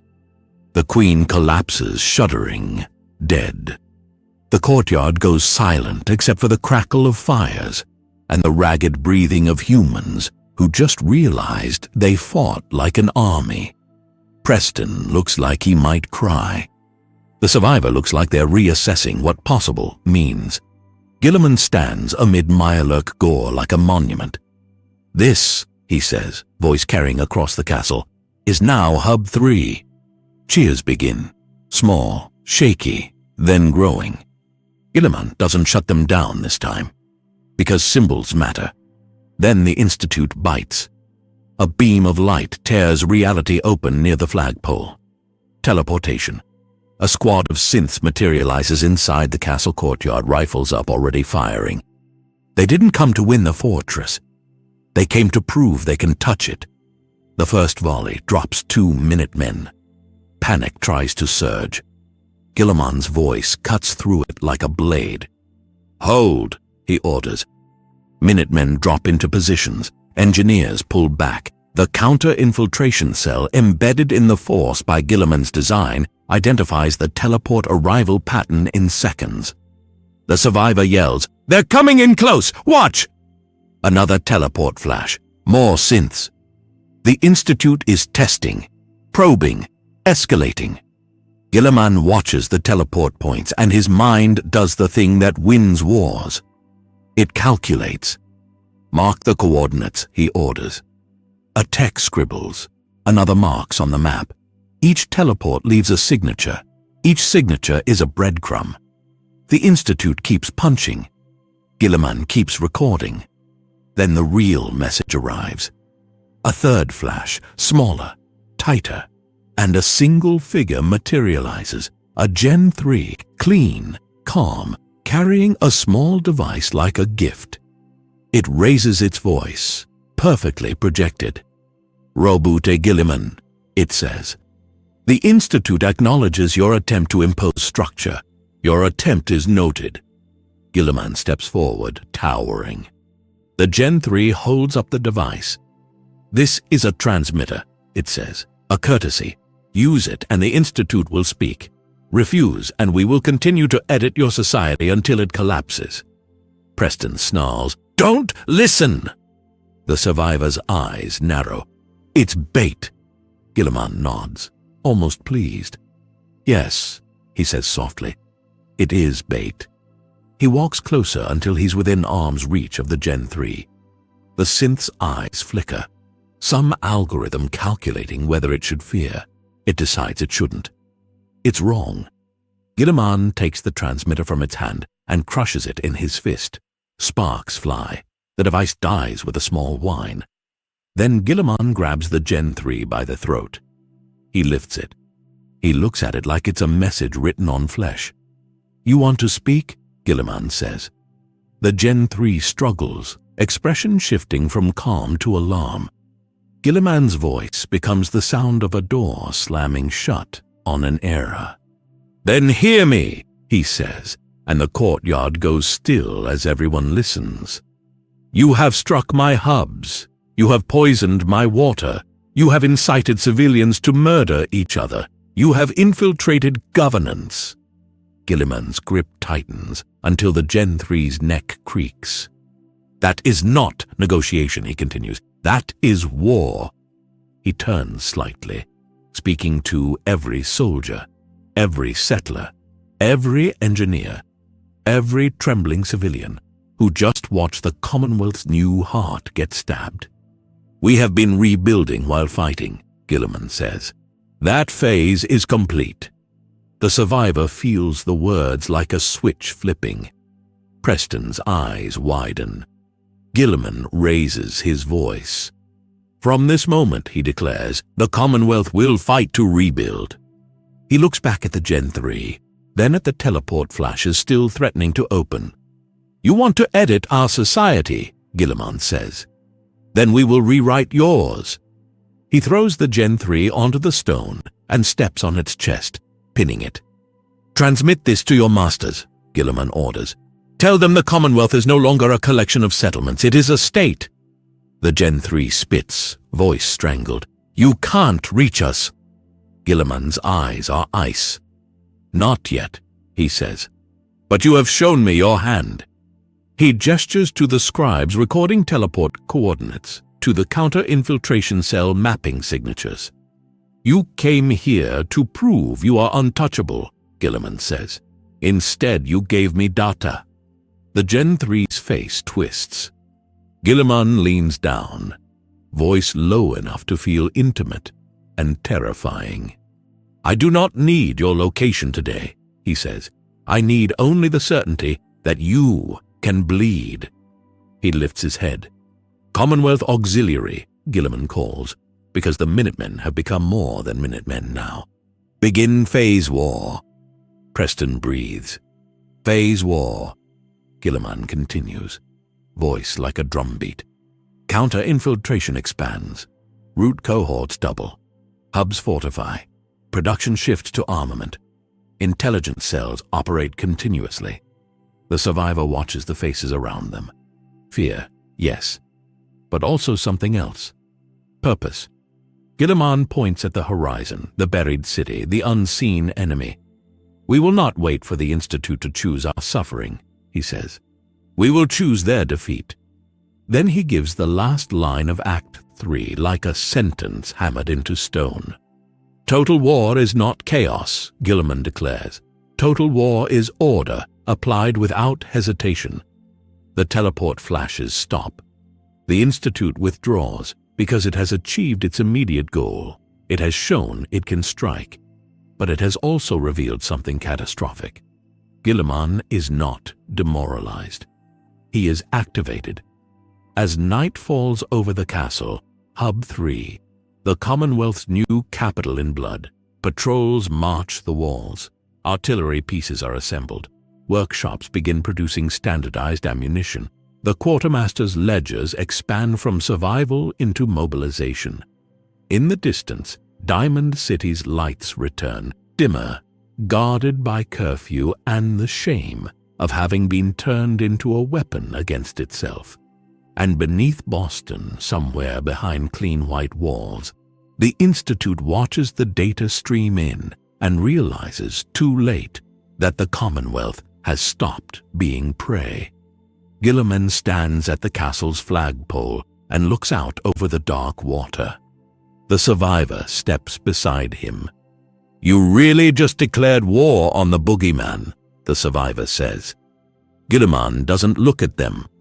I declared war on the method, he replies. Invisibility, manipulation, fear. He pauses, then adds, quieter. And I declared war on the part of your world that accepted it. The survivor exhales slowly.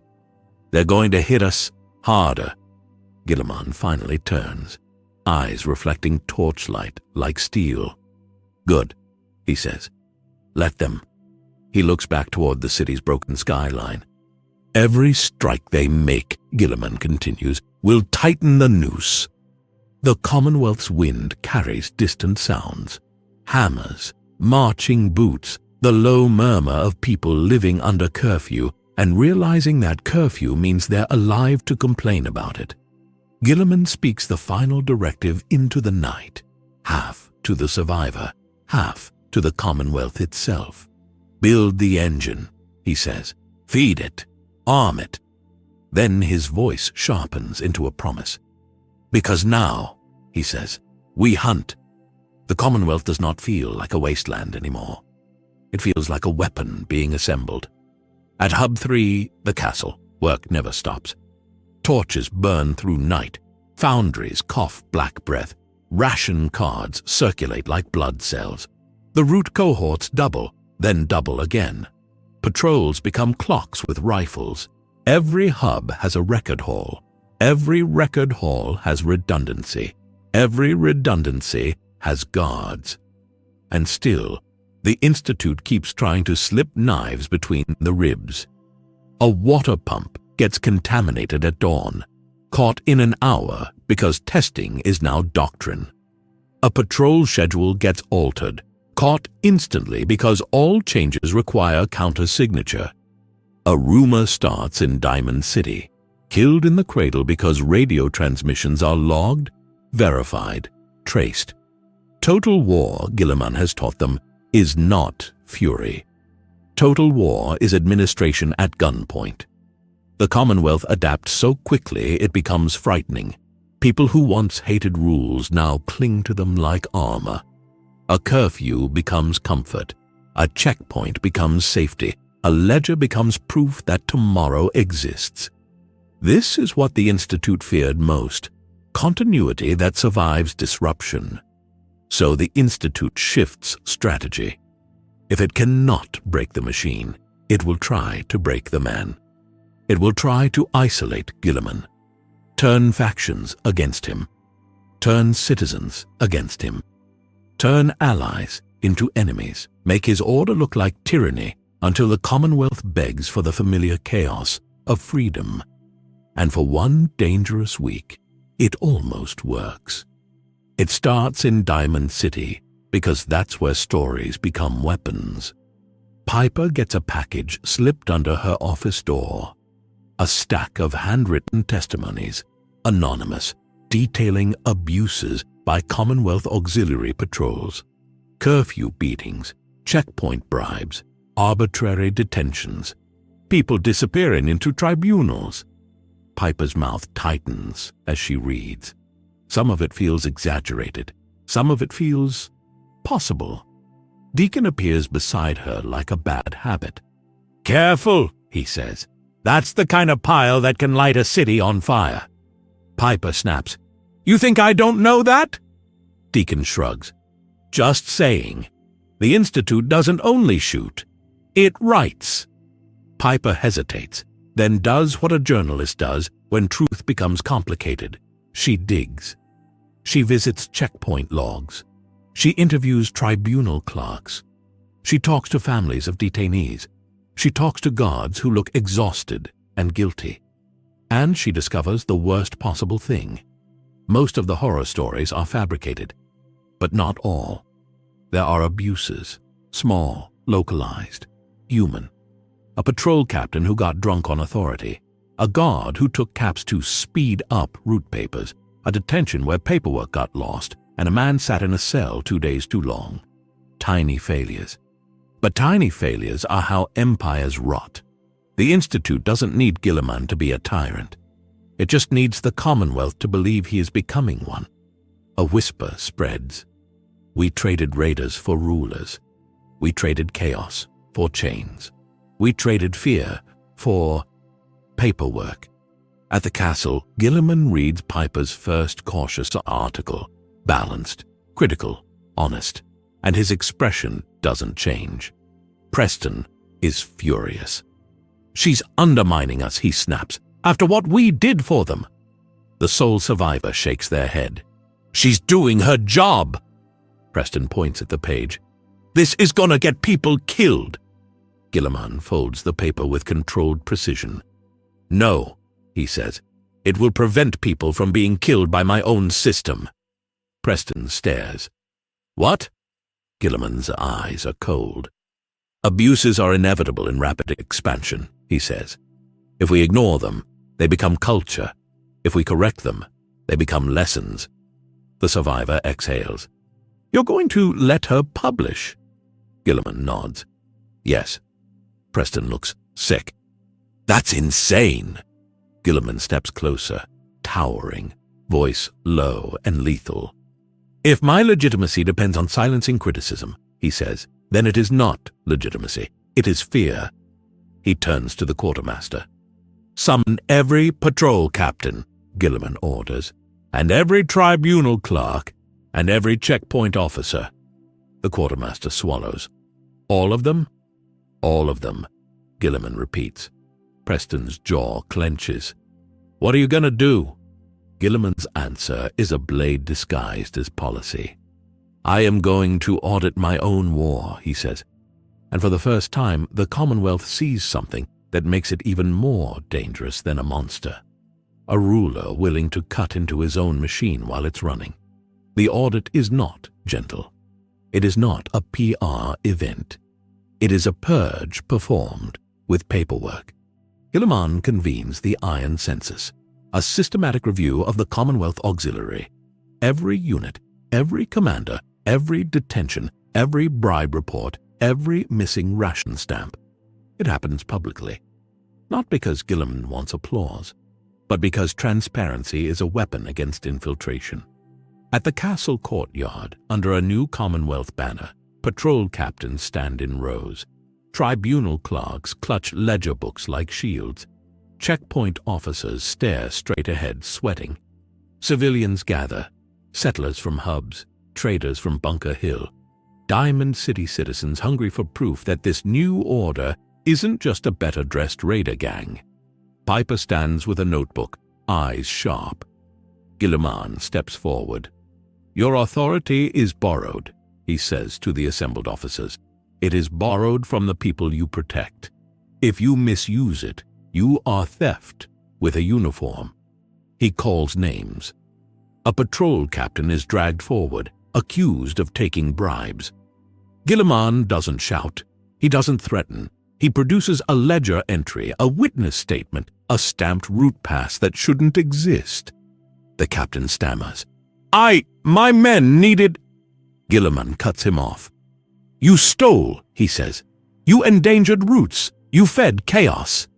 Sentence, hard labor under guard, stripped of rank, exiled after term.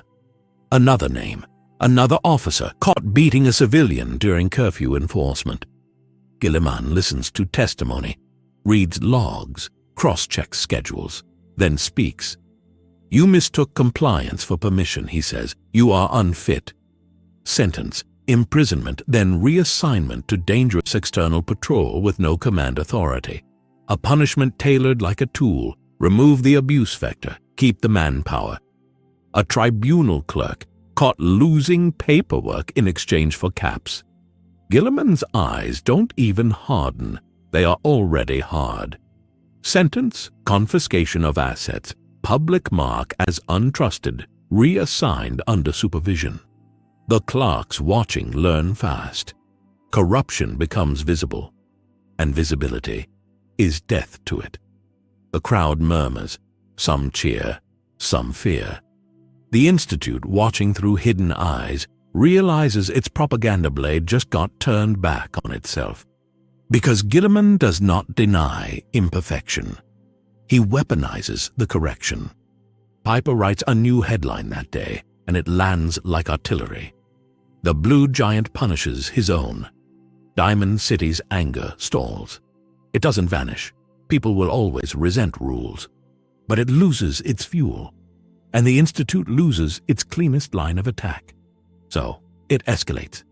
Again, the Institute decides to do what it does best, remove a key piece and let the system collapse. It targets Preston. Not because Preston is the strongest, because Preston is beloved. Because Preston is the bridge between Guilliman's cold competence and the Commonwealth's fragile heart. The strike happens on a route inspection outside Hub 2. Routine, boring. The kind of thing Preston insists on doing because he's trying to be the leader Guilliman forged him into. A small patrol, a few guards, clear skies. Then the air splits. Teleport flashes pop like white wounds in reality. Synths materialize in a ring, Gen 2S with rifles already firing, and 2 Gen 3S moving straight toward Preston. The guards drop. Preston dives behind cover, shouting orders that get drowned by gunfire. A Gen 3 reaches him, grabs him by the coat collar, and slams a syringe toward his neck. Preston fights like a man who refuses to become a symbol in someone else's story. He smashes the Gen 3's wrist, half breaking it, but the other infiltrator is already stepping in. A thunderous impact shatters the moment. Guilliman hits the scene like a comet. He was not nearby. He was tracking patterns. He anticipated the decapitation strike because decapitation is what parasites do when they can't digest the whole animal. He arrives with a response unit already in formation, already moving. The synths hesitate for half a heartbeat. Enough. Guilliman's men open disciplined fire. Gen 2S drop. Gen 3S attempt to teleport out. But Guilliman has learned. Counter-infiltration cells have been tracking teleport signature points. Engineers have rigged crude interference fields. Improvised. Ugly. Functional. The Gen 3 tries to vanish. Instead, it stutters, half-phasing, screaming as reality refuses to let go. Guilliman grabs it mid-stutter and rips it back into the world like dragging a fish from water. He slams it into the ground. "Who ordered this?" Guilliman demands. The Gen 3 spits blood and synthetic foam. Too late. Guilliman's gaze snaps to Preston. Preston's eyes are wide, breath ragged. They almost... Guilliman doesn't comfort him. He stabilizes him. "You are alive," Guilliman says. "Therefore, they failed." Then Guilliman turns to the surviving Gen 3, still trying to phase out, still trapped. "Good," Guilliman says softly. "You have given me a lifeline." The survivor, arriving late, weapon raised, stares. "What are you doing?" Guilliman looks at them, eyes burning with a new kind of certainty. "I am done waiting," he says. He points at the half-phased Gen 3. "Track its signal," he orders. "Now!" The engineers move fast, slapping wires, meters, scavenge terminals together like building a bridge over hell. A needle on a crude gauge swings. A direction appears. Not a precise location, but a vector, a trail. The Institute tried to cut the head off the Commonwealth. Instead, it exposed a vein. News spreads faster than caravans now, because the Commonwealth has radios that work and a network that listens. The Brotherhood of Steel hears it too. The Institute is striking openly. Teleport signatures are being tracked. The Commonwealth is assembling countermeasures. Maxon comes to the castle with his officers, and a posture full of righteous certainty. "This is what we warned you about," Maxon says, walking through the castle courtyard like he owns it. "The Institute is a technology plague. It must be eradicated." Guilliman's expression is unreadable. "Eradication is an outcome," he says, "not a plan." Maxon's jaw tightens. "Our plan is simple. We destroy their facility.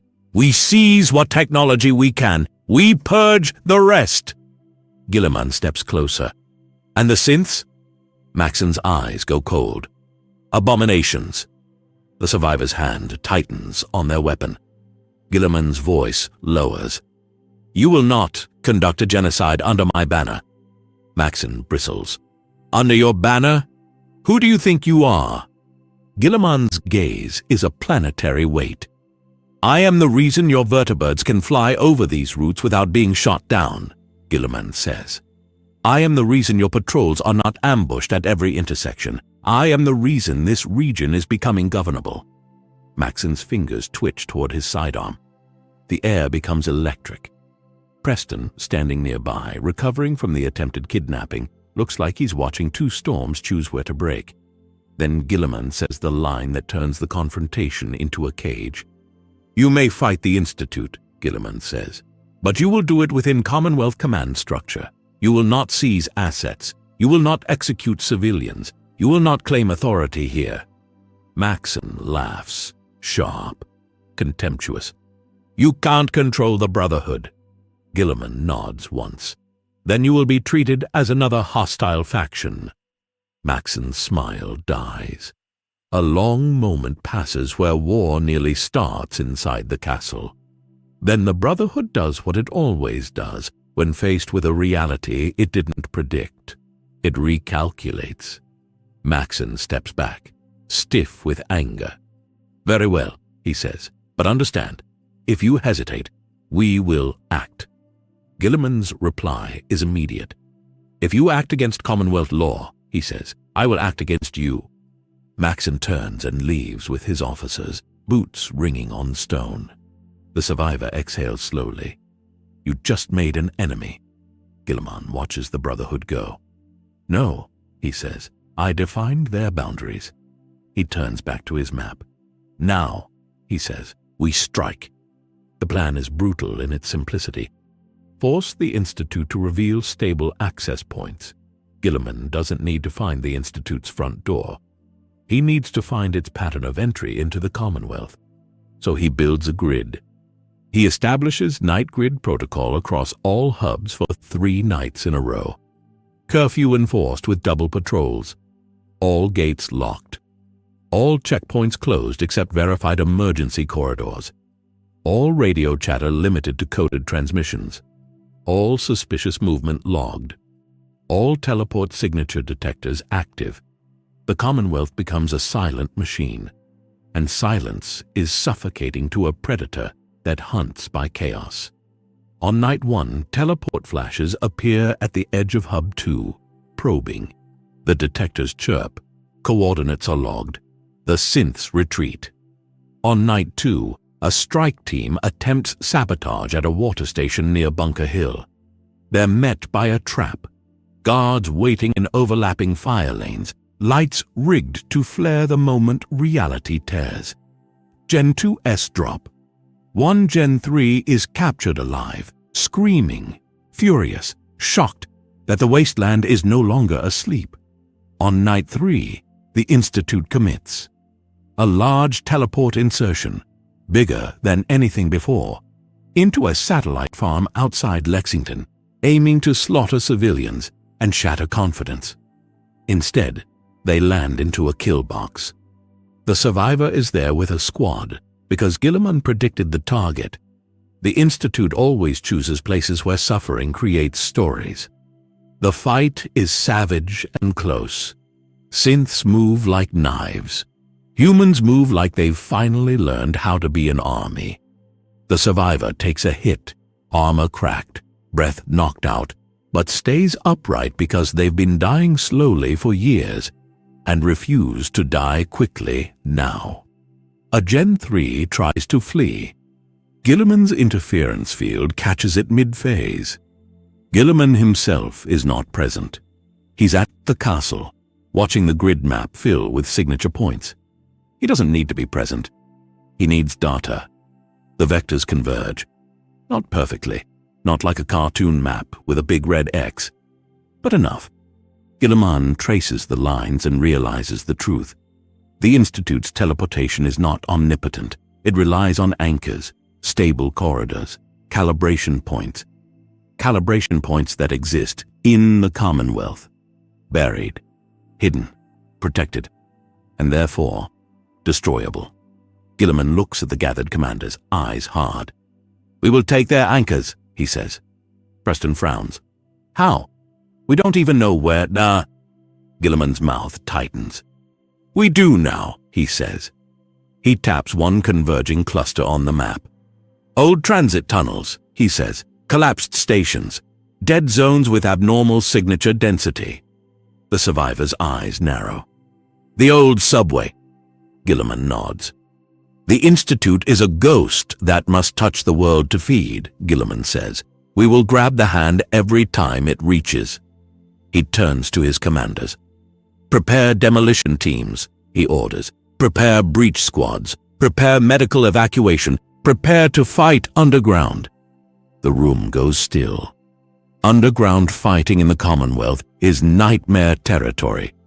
Tight corridors, radiation pockets, ferals, ambush angles, no retreat. Guilliman looks at them like he's looking at a bridge that must be crossed. "You wanted a future," he says. "This is the price." Then he adds coldly, "If you will not pay it, you will continue paying in children's graves." No one argues. They enter the tunnels at dawn. A mixed force, Commonwealth auxiliary breach squads, engineers, medics, the survivor leading point, Preston in command of surface containment, and, against Guilliman's preference, a small Brotherhood detachment shadowing at the rear. like hungry wolves. The air below smells like mold, rust, and old death. The tunnels are a throat that swallowed a city. Ferals appear first, shriekers in the dark. They rush, teeth snapping. The auxiliary holds formation, fire discipline, controlled bursts, no panic. Ferals drop. Then comes worse. A synth ambush in a station corridor. Gen 2S crouched behind old turnstiles, firing down the hallway, trying to pin the force in a narrow lane. The survivor shouts, "Smoke! Left flank!" Engineers toss smoke. A breach squad moves through it like a blade. The survivor flanks through a maintenance access, emerges behind the synth line, and empties rounds into backs of metal skulls. The synths fall. The corridor clears. Guilliman moves through the tunnels like a siege engine in a cathedral of ruin. He doesn't waste motion. He doesn't waste breath. His presence keeps fear from becoming contagious. They reach the anchor chamber. It's not a door, not a vault, not a glowing sci-fi entrance. It's a node, a ring of devices bolted into old concrete, humming faintly, surrounded by Institute tech disguised beneath scrap plating.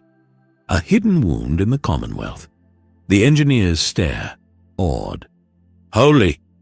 Guilliman steps forward. "Mark it," he orders. "Photograph it. Catalog it. Then rig it."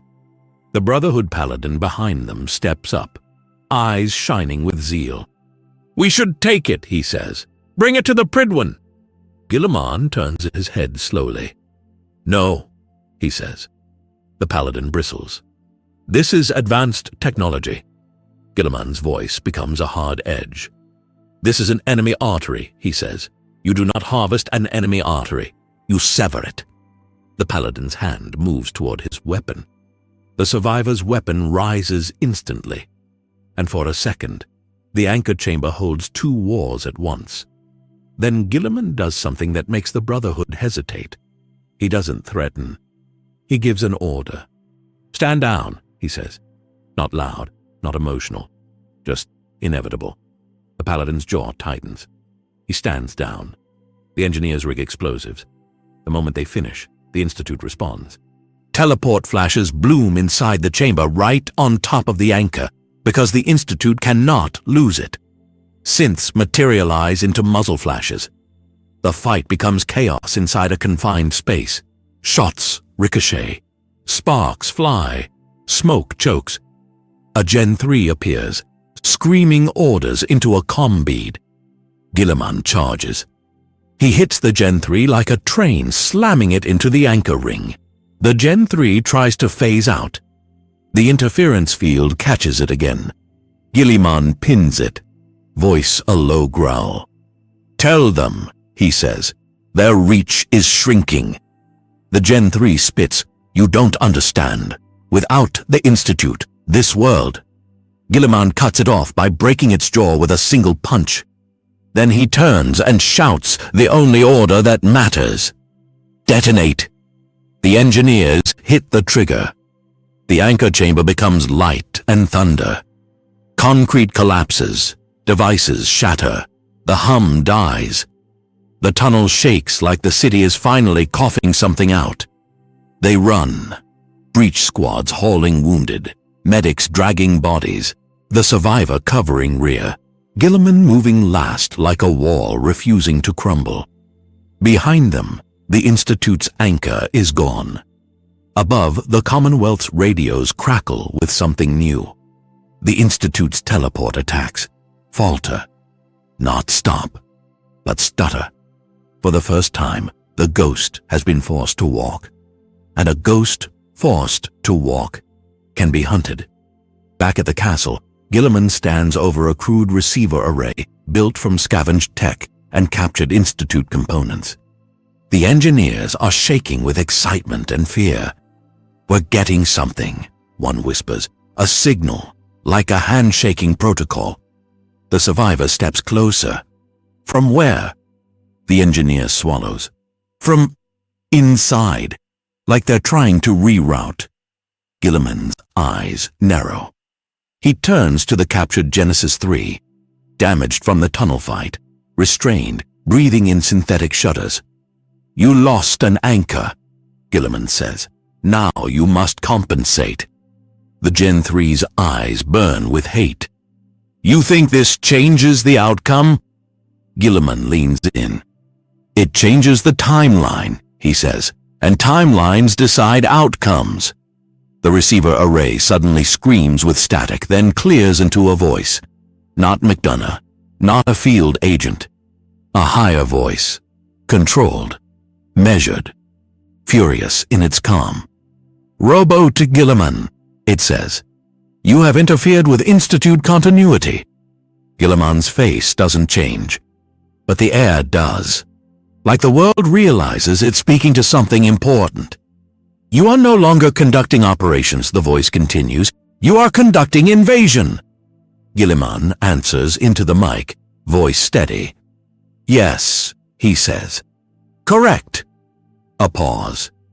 Then the voice says the most dangerous thing the Institute can say. "You have forced an emergency protocol." The survivor's blood runs cold. "What emergency protocol?" Guilliman's eyes harden. The Institute voice continues, almost clinical. "Surface sterilization options are being evaluated." Preston, standing nearby, goes pale. "Sterilization?" Guilliman's fist tightens on the table edge, denting metal. The Institute voice finishes, calm as death. "If we cannot control the Commonwealth," it says, "we will reduce it to a state that can be controlled." The signal cuts. Silence drops like an axe. The Commonwealth has fought raiders, mutants, Mirelurks, panic. Now it faces something colder. A hidden civilization willing to burn the surface rather than share it. Guilliman straightens, towering. "Mobilize all hubs," he orders, voice like iron. "Evacuation plans. Harden water, harden power. Prepare for chemical and radiation contingencies." Preston's voice cracks. "They're going to try to wipe us out." Guilliman looks out toward Boston's broken skyline. "No," he says. "They are going to try." He turns back to his commanders, eyes blazing. "And now," Guilliman says, "we do not merely hunt." He pauses, then delivers the pivot line that launches Act 5. "We invade." The Institute threatens sterilization because it has run out of softer weapons. A parasite does not burn its host unless it believes it can grow another. Roboute Guilliman stands in the castle's command chamber, Hub 3's heart, surrounded by maps, ledgers, salvage schematics, and the quiet terror of people who can finally see the shape of their enemy. Lantern light flickers over faces carved by radiation, hunger, and the sudden burden of hope. Preston's voice is tight. "Sterilization, they mean nukes?" The sole survivor shakes their head slowly. "Maybe not nukes. Could be chemical. Could be dumping radiation, turning the surface into a death zone. They've got tech. They've got options." Guilliman's eyes never leave the map. "Options require delivery," he says. "Delivery requires access." He taps the marked clusters, where anchors once were, where signatures still spike. Access creates corridors. Corridors can be cut. A captain swallows. "And if we can't cut them all?" Guilliman's gaze lifts, and the room feels smaller beneath it. "Then we remove the hand that reaches," he says. This isn't a debate. It's an operational transition. The Commonwealth has been building an engine. Act 4 proved it can amputate the Institute's touch. Now Act 5 is where the engine stops being defensive infrastructure and becomes an offensive doctrine. Guilliman speaks, and the words land like a mobilization order written into the bones of the region. "Phase war ends tonight," he says. "Phase victory begins." Outside, the castle's artillery crews work in silence. Quartermasters issue emergency kits. Iodine, Radaway, sealed canteens, respirators patched together from scavenged filters and stubbornness. Route cohorts escort civilians toward hardened hubs. Clinics prepare triage. Engineers reinforce walls with steel plates and angled firing steps. The Commonwealth, once a handful of isolated camps, is now a state under siege. And states do not plead. States counterattack. The first sterilization attempt doesn't come as a bomb. It comes as fear delivered by radio. Every frequency in the Commonwealth screams at once, an override signal, crisp and impossible, punching through static like a knife through cloth. Hubs go silent. Patrol radios die. Then a single voice arrives everywhere, cold and measured.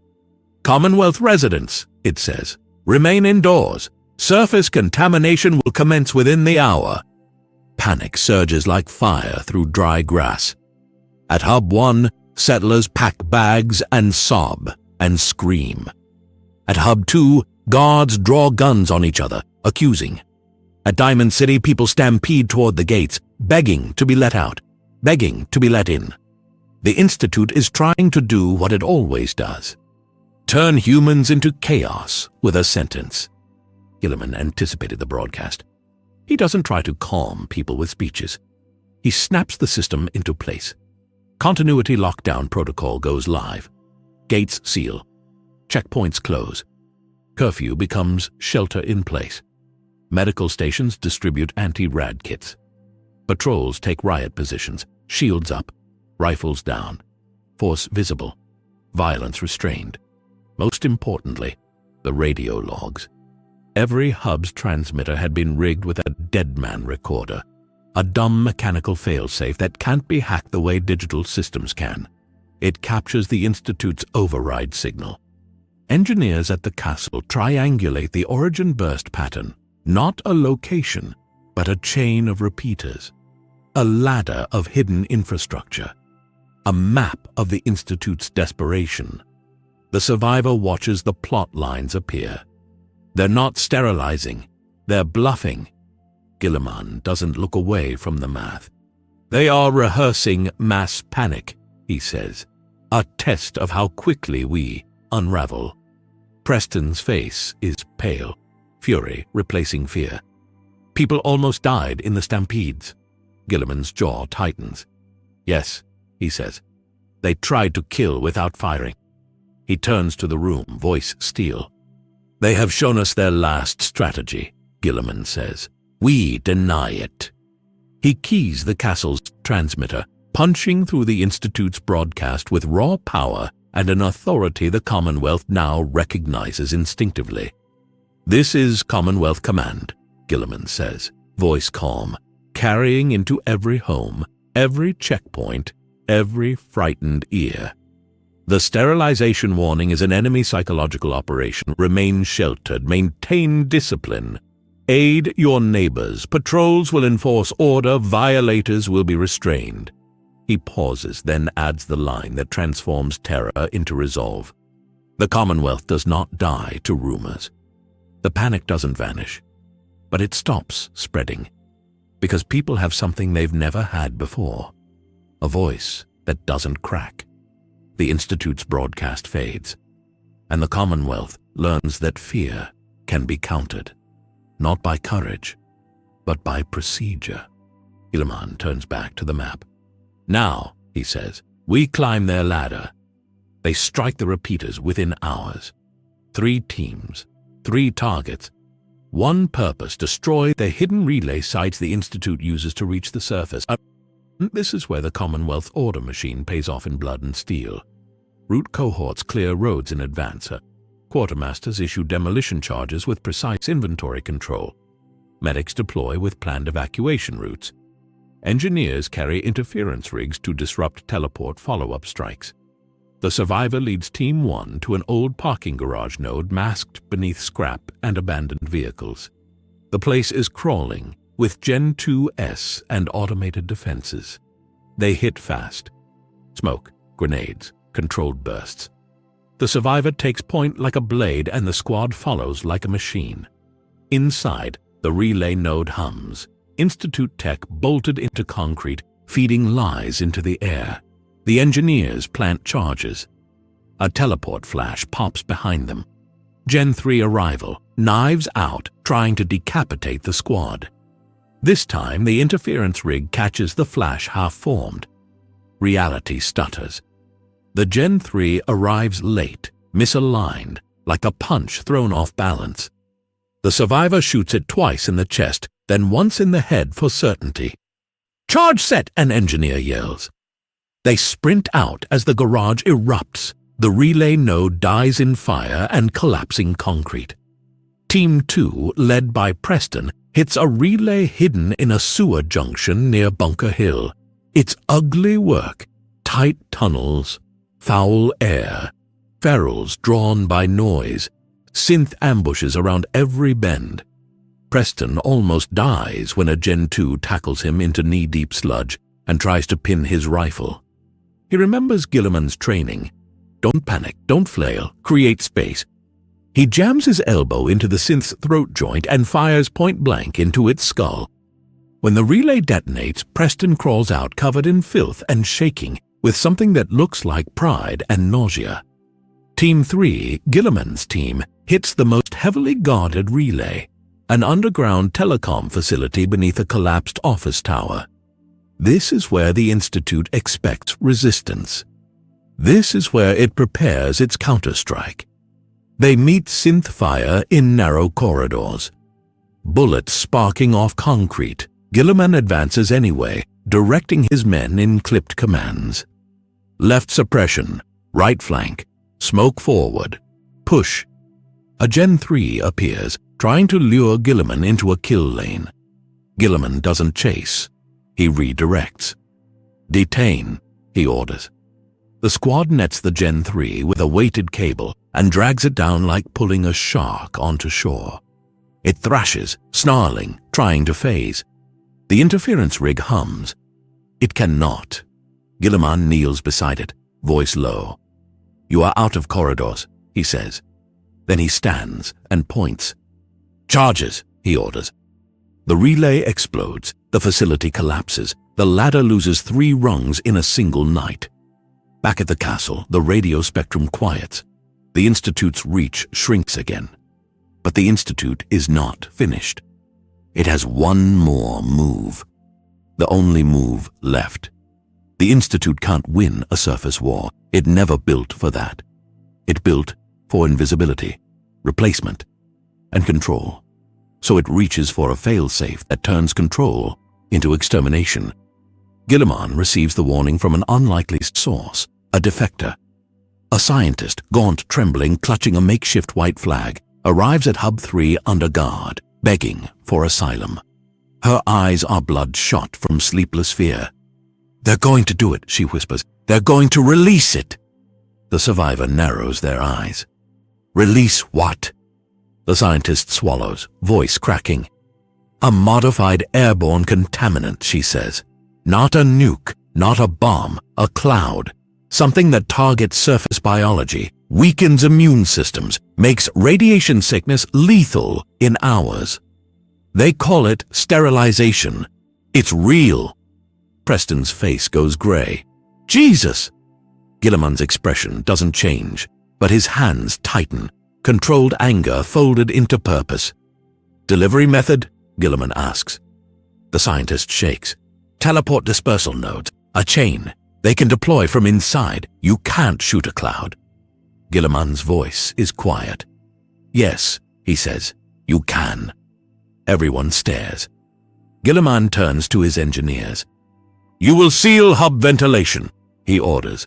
"Build crude filtration. Distribute masks. Prepare decontamination lines." He turns to Preston. "Evacuate non-combatants into hubs," he orders. "Stone and metal structures only. Ration water. Stock right away." He turns to the survivor.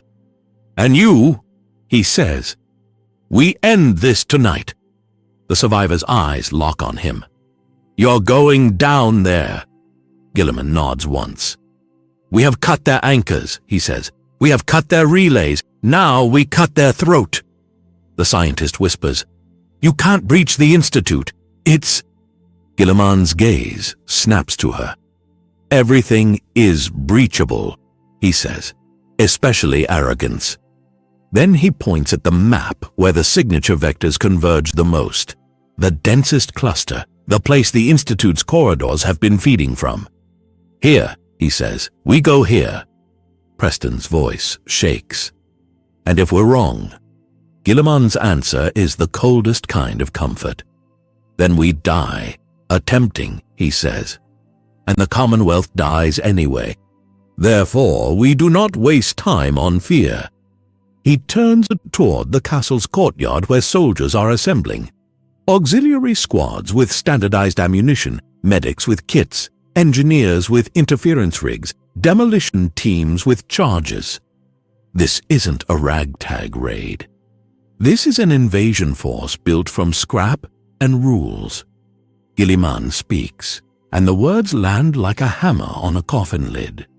Tonight, he says, we bring law underground. They enter through the ruins near the converging signature point, a collapsed transit station that smells like wet stone and old rot. The tunnel mouth yawns like an accusation. The Brotherhood shadows them again. Maxon couldn't resist. He brings a strike team claiming support. Guilliman allows it because time is short and because even wolves can be used to tear out an enemy's throat, if you keep a leash. The survivor moves at the front, weapon ready, eyes sharp. They fought in darkness before, but this darkness feels different. This is the dark beneath civilization's corpse. They reach the anchor remnant, the place where the Institute's corridor technology still hums faintly, rerouted, wounded. Engineers deploy the receiver array, the bastard child of scavenged pre-war tech and stolen Institute components. It crackles. It screams.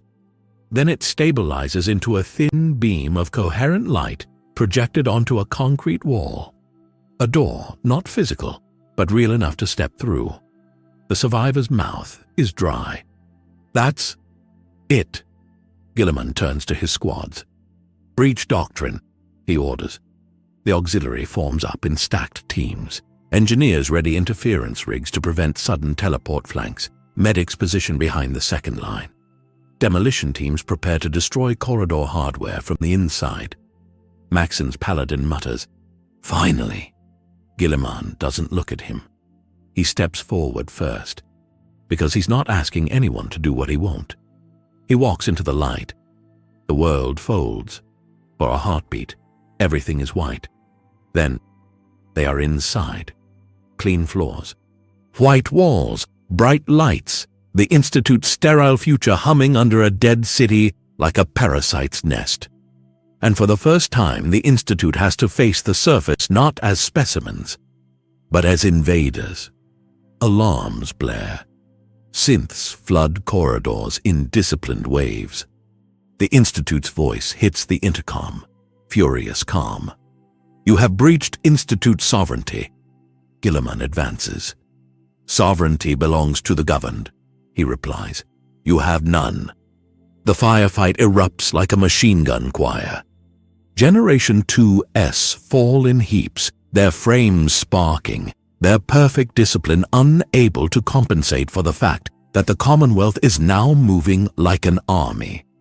The auxiliary uses corner checks, leapfrogs, suppression, and advance. Engineers disable.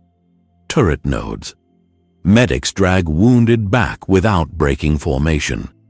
The survivor kills like they've been waiting their whole life to shoot something that deserves it.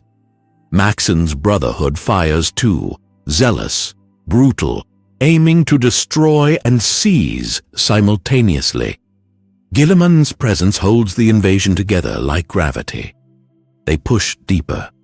The Institute tries countermeasures. Bulkheads seal. Lights cut. Automated defenses activate. Teleport insertions attempt to flank. But the interference rigs hum. Teleport flashes stutter. Synths arrive half-formed and get executed. Every Institute trick is now a known variable, and variables can be managed. They reach a central junction, lab doors, Observation windows, scientists fleeing like startled deer. Some scream, some beg, some raise weapons. Guilliman halts his men. "No civilian casualties. He orders.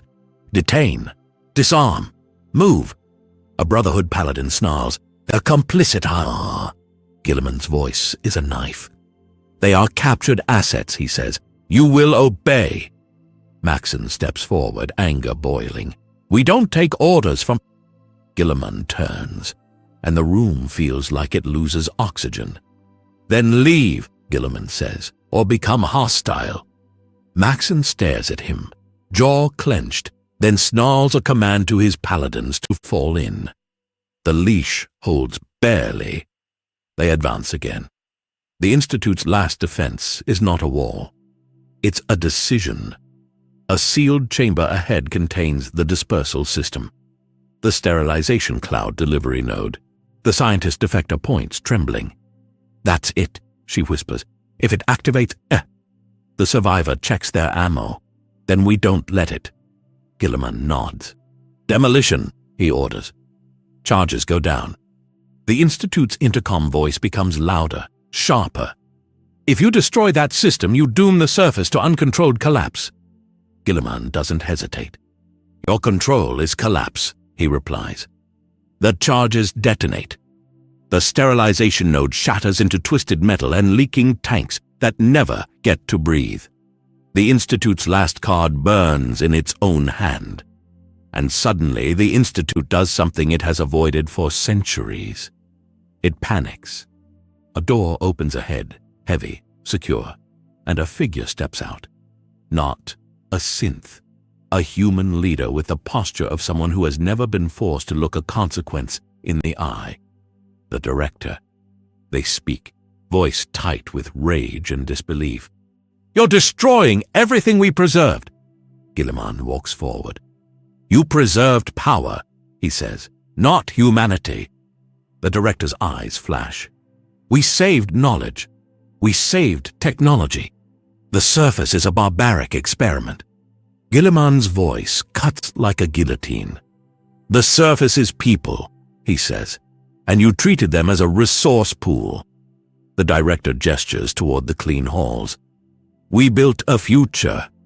Guilliman steps closer until the director has to look up. "No," Guilliman says. "You built a bunker and called it morality."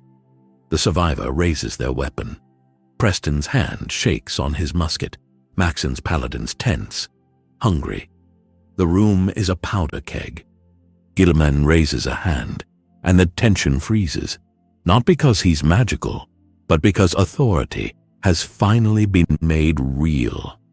"Detain the director," Guilliman orders. "Alive." The director laughs bitterly. "You think you can govern this? The Institute is too dangerous to be left intact." Guilliman's eyes harden. "Then it will not be left intact," he says. "It will be annexed." The director's expression shifts, true fear for the first time. "You can't," Guilliman interrupts. "Yes," he says, "I can." He gestures around. "This facility would be placed under Commonwealth oversight," Guilliman continues. "All research audited, all production regulated, all synths recognized as persons under law." Maxon explodes. "Absolutely not." Guilliman doesn't even glance at him. Maxon steps forward, furious. "Synths are machines." The survivor snaps. "They bleed." Maxon points at the clean walls. "This is why this must be destroyed. You can't govern monsters." Guilliman finally turns to Maxon, and the moment becomes lethal. "You fear what you cannot control," Guilliman says. "So you call it monstrous." Maxon's hand goes to his weapon. The Brotherhood paladins raise rifles. The auxiliary raises rifles back. The Institute, wounded, bleeding, watches its enemies fracture, hoping the fracture will save it. Guilliman does not allow the fracture. He speaks one sentence, calm as law. "Any Brotherhood unit that fires on Commonwealth forces will be treated as hostile." Maxon's face contorts with rage. Preston's voice is a whisper, almost pleading. Don't. The survivor's weapon stays aimed, steady. Maxon's breath heaves. For a second, it looks like the Brotherhood will ignite a second war inside the Institute's heart. Then Maxon lowers his weapon, slowly, because he understands the math. If he starts this fight, he becomes the raider in clean armor Guilliman described. He steps back, shaking with hatred. This isn't over, Maxon spits. Guilliman's reply is immediate. No, he says, it isn't. But the war has already been decided. The Institute is captured. Not destroyed, captured. And that is a worse fate for a secret empire. Weeks later, sunlight hits the castle's courtyard in a way that feels unfamiliar. Not like a brief mercy, but like a normal day. The hubs stand. The roads hold. Raiders have become scattered predators instead of regional cancer. Trade flows, clinics operate, schools, real schools, begin teaching children letters and numbers instead of just how to aim. In Diamond City, a new interim council forms after McDonough's exposure. Piper publishes the proceedings daily, ink-stained and relentless.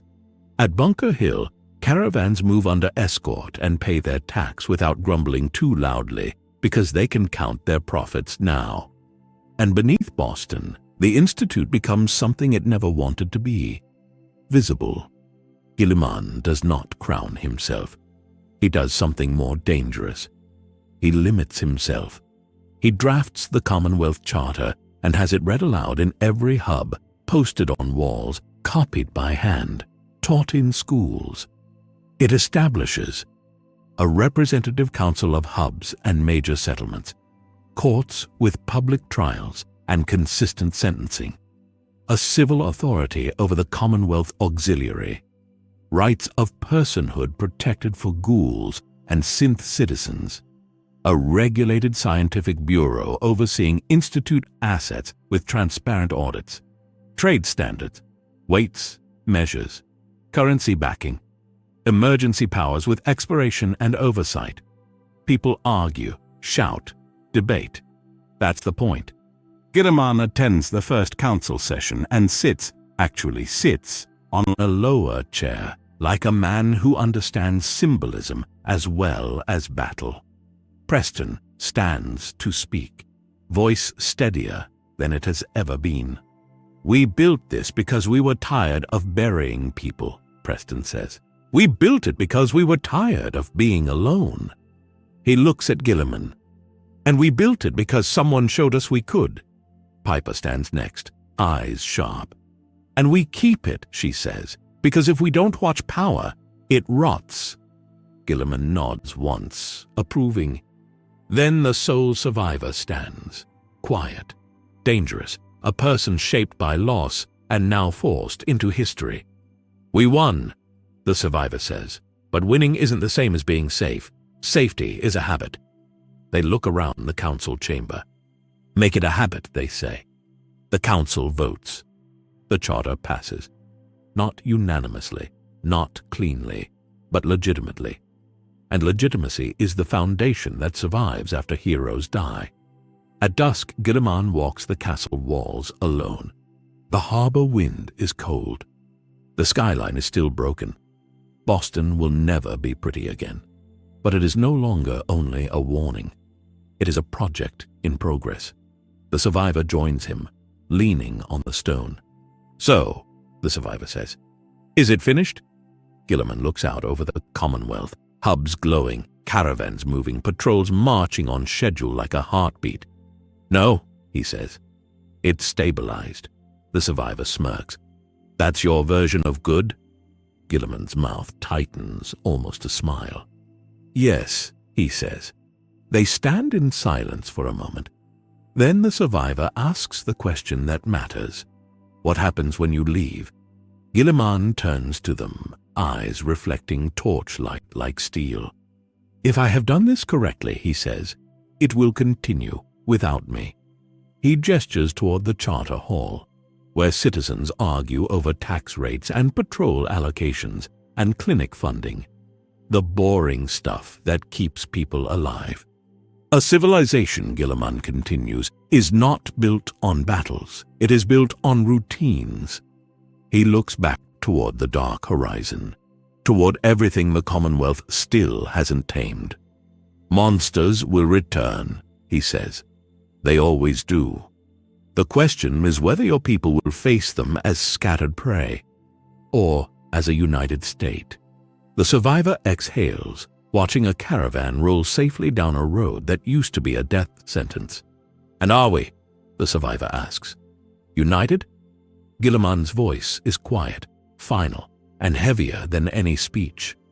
"We are," he says, "because we decided to be."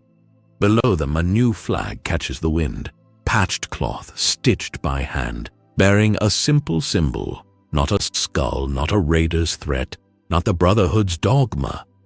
A mark of continuity. A promise that tomorrow belongs to those who organize it. And for the first time since the bombs fell, the Commonwealth looks like it might actually keep that promise.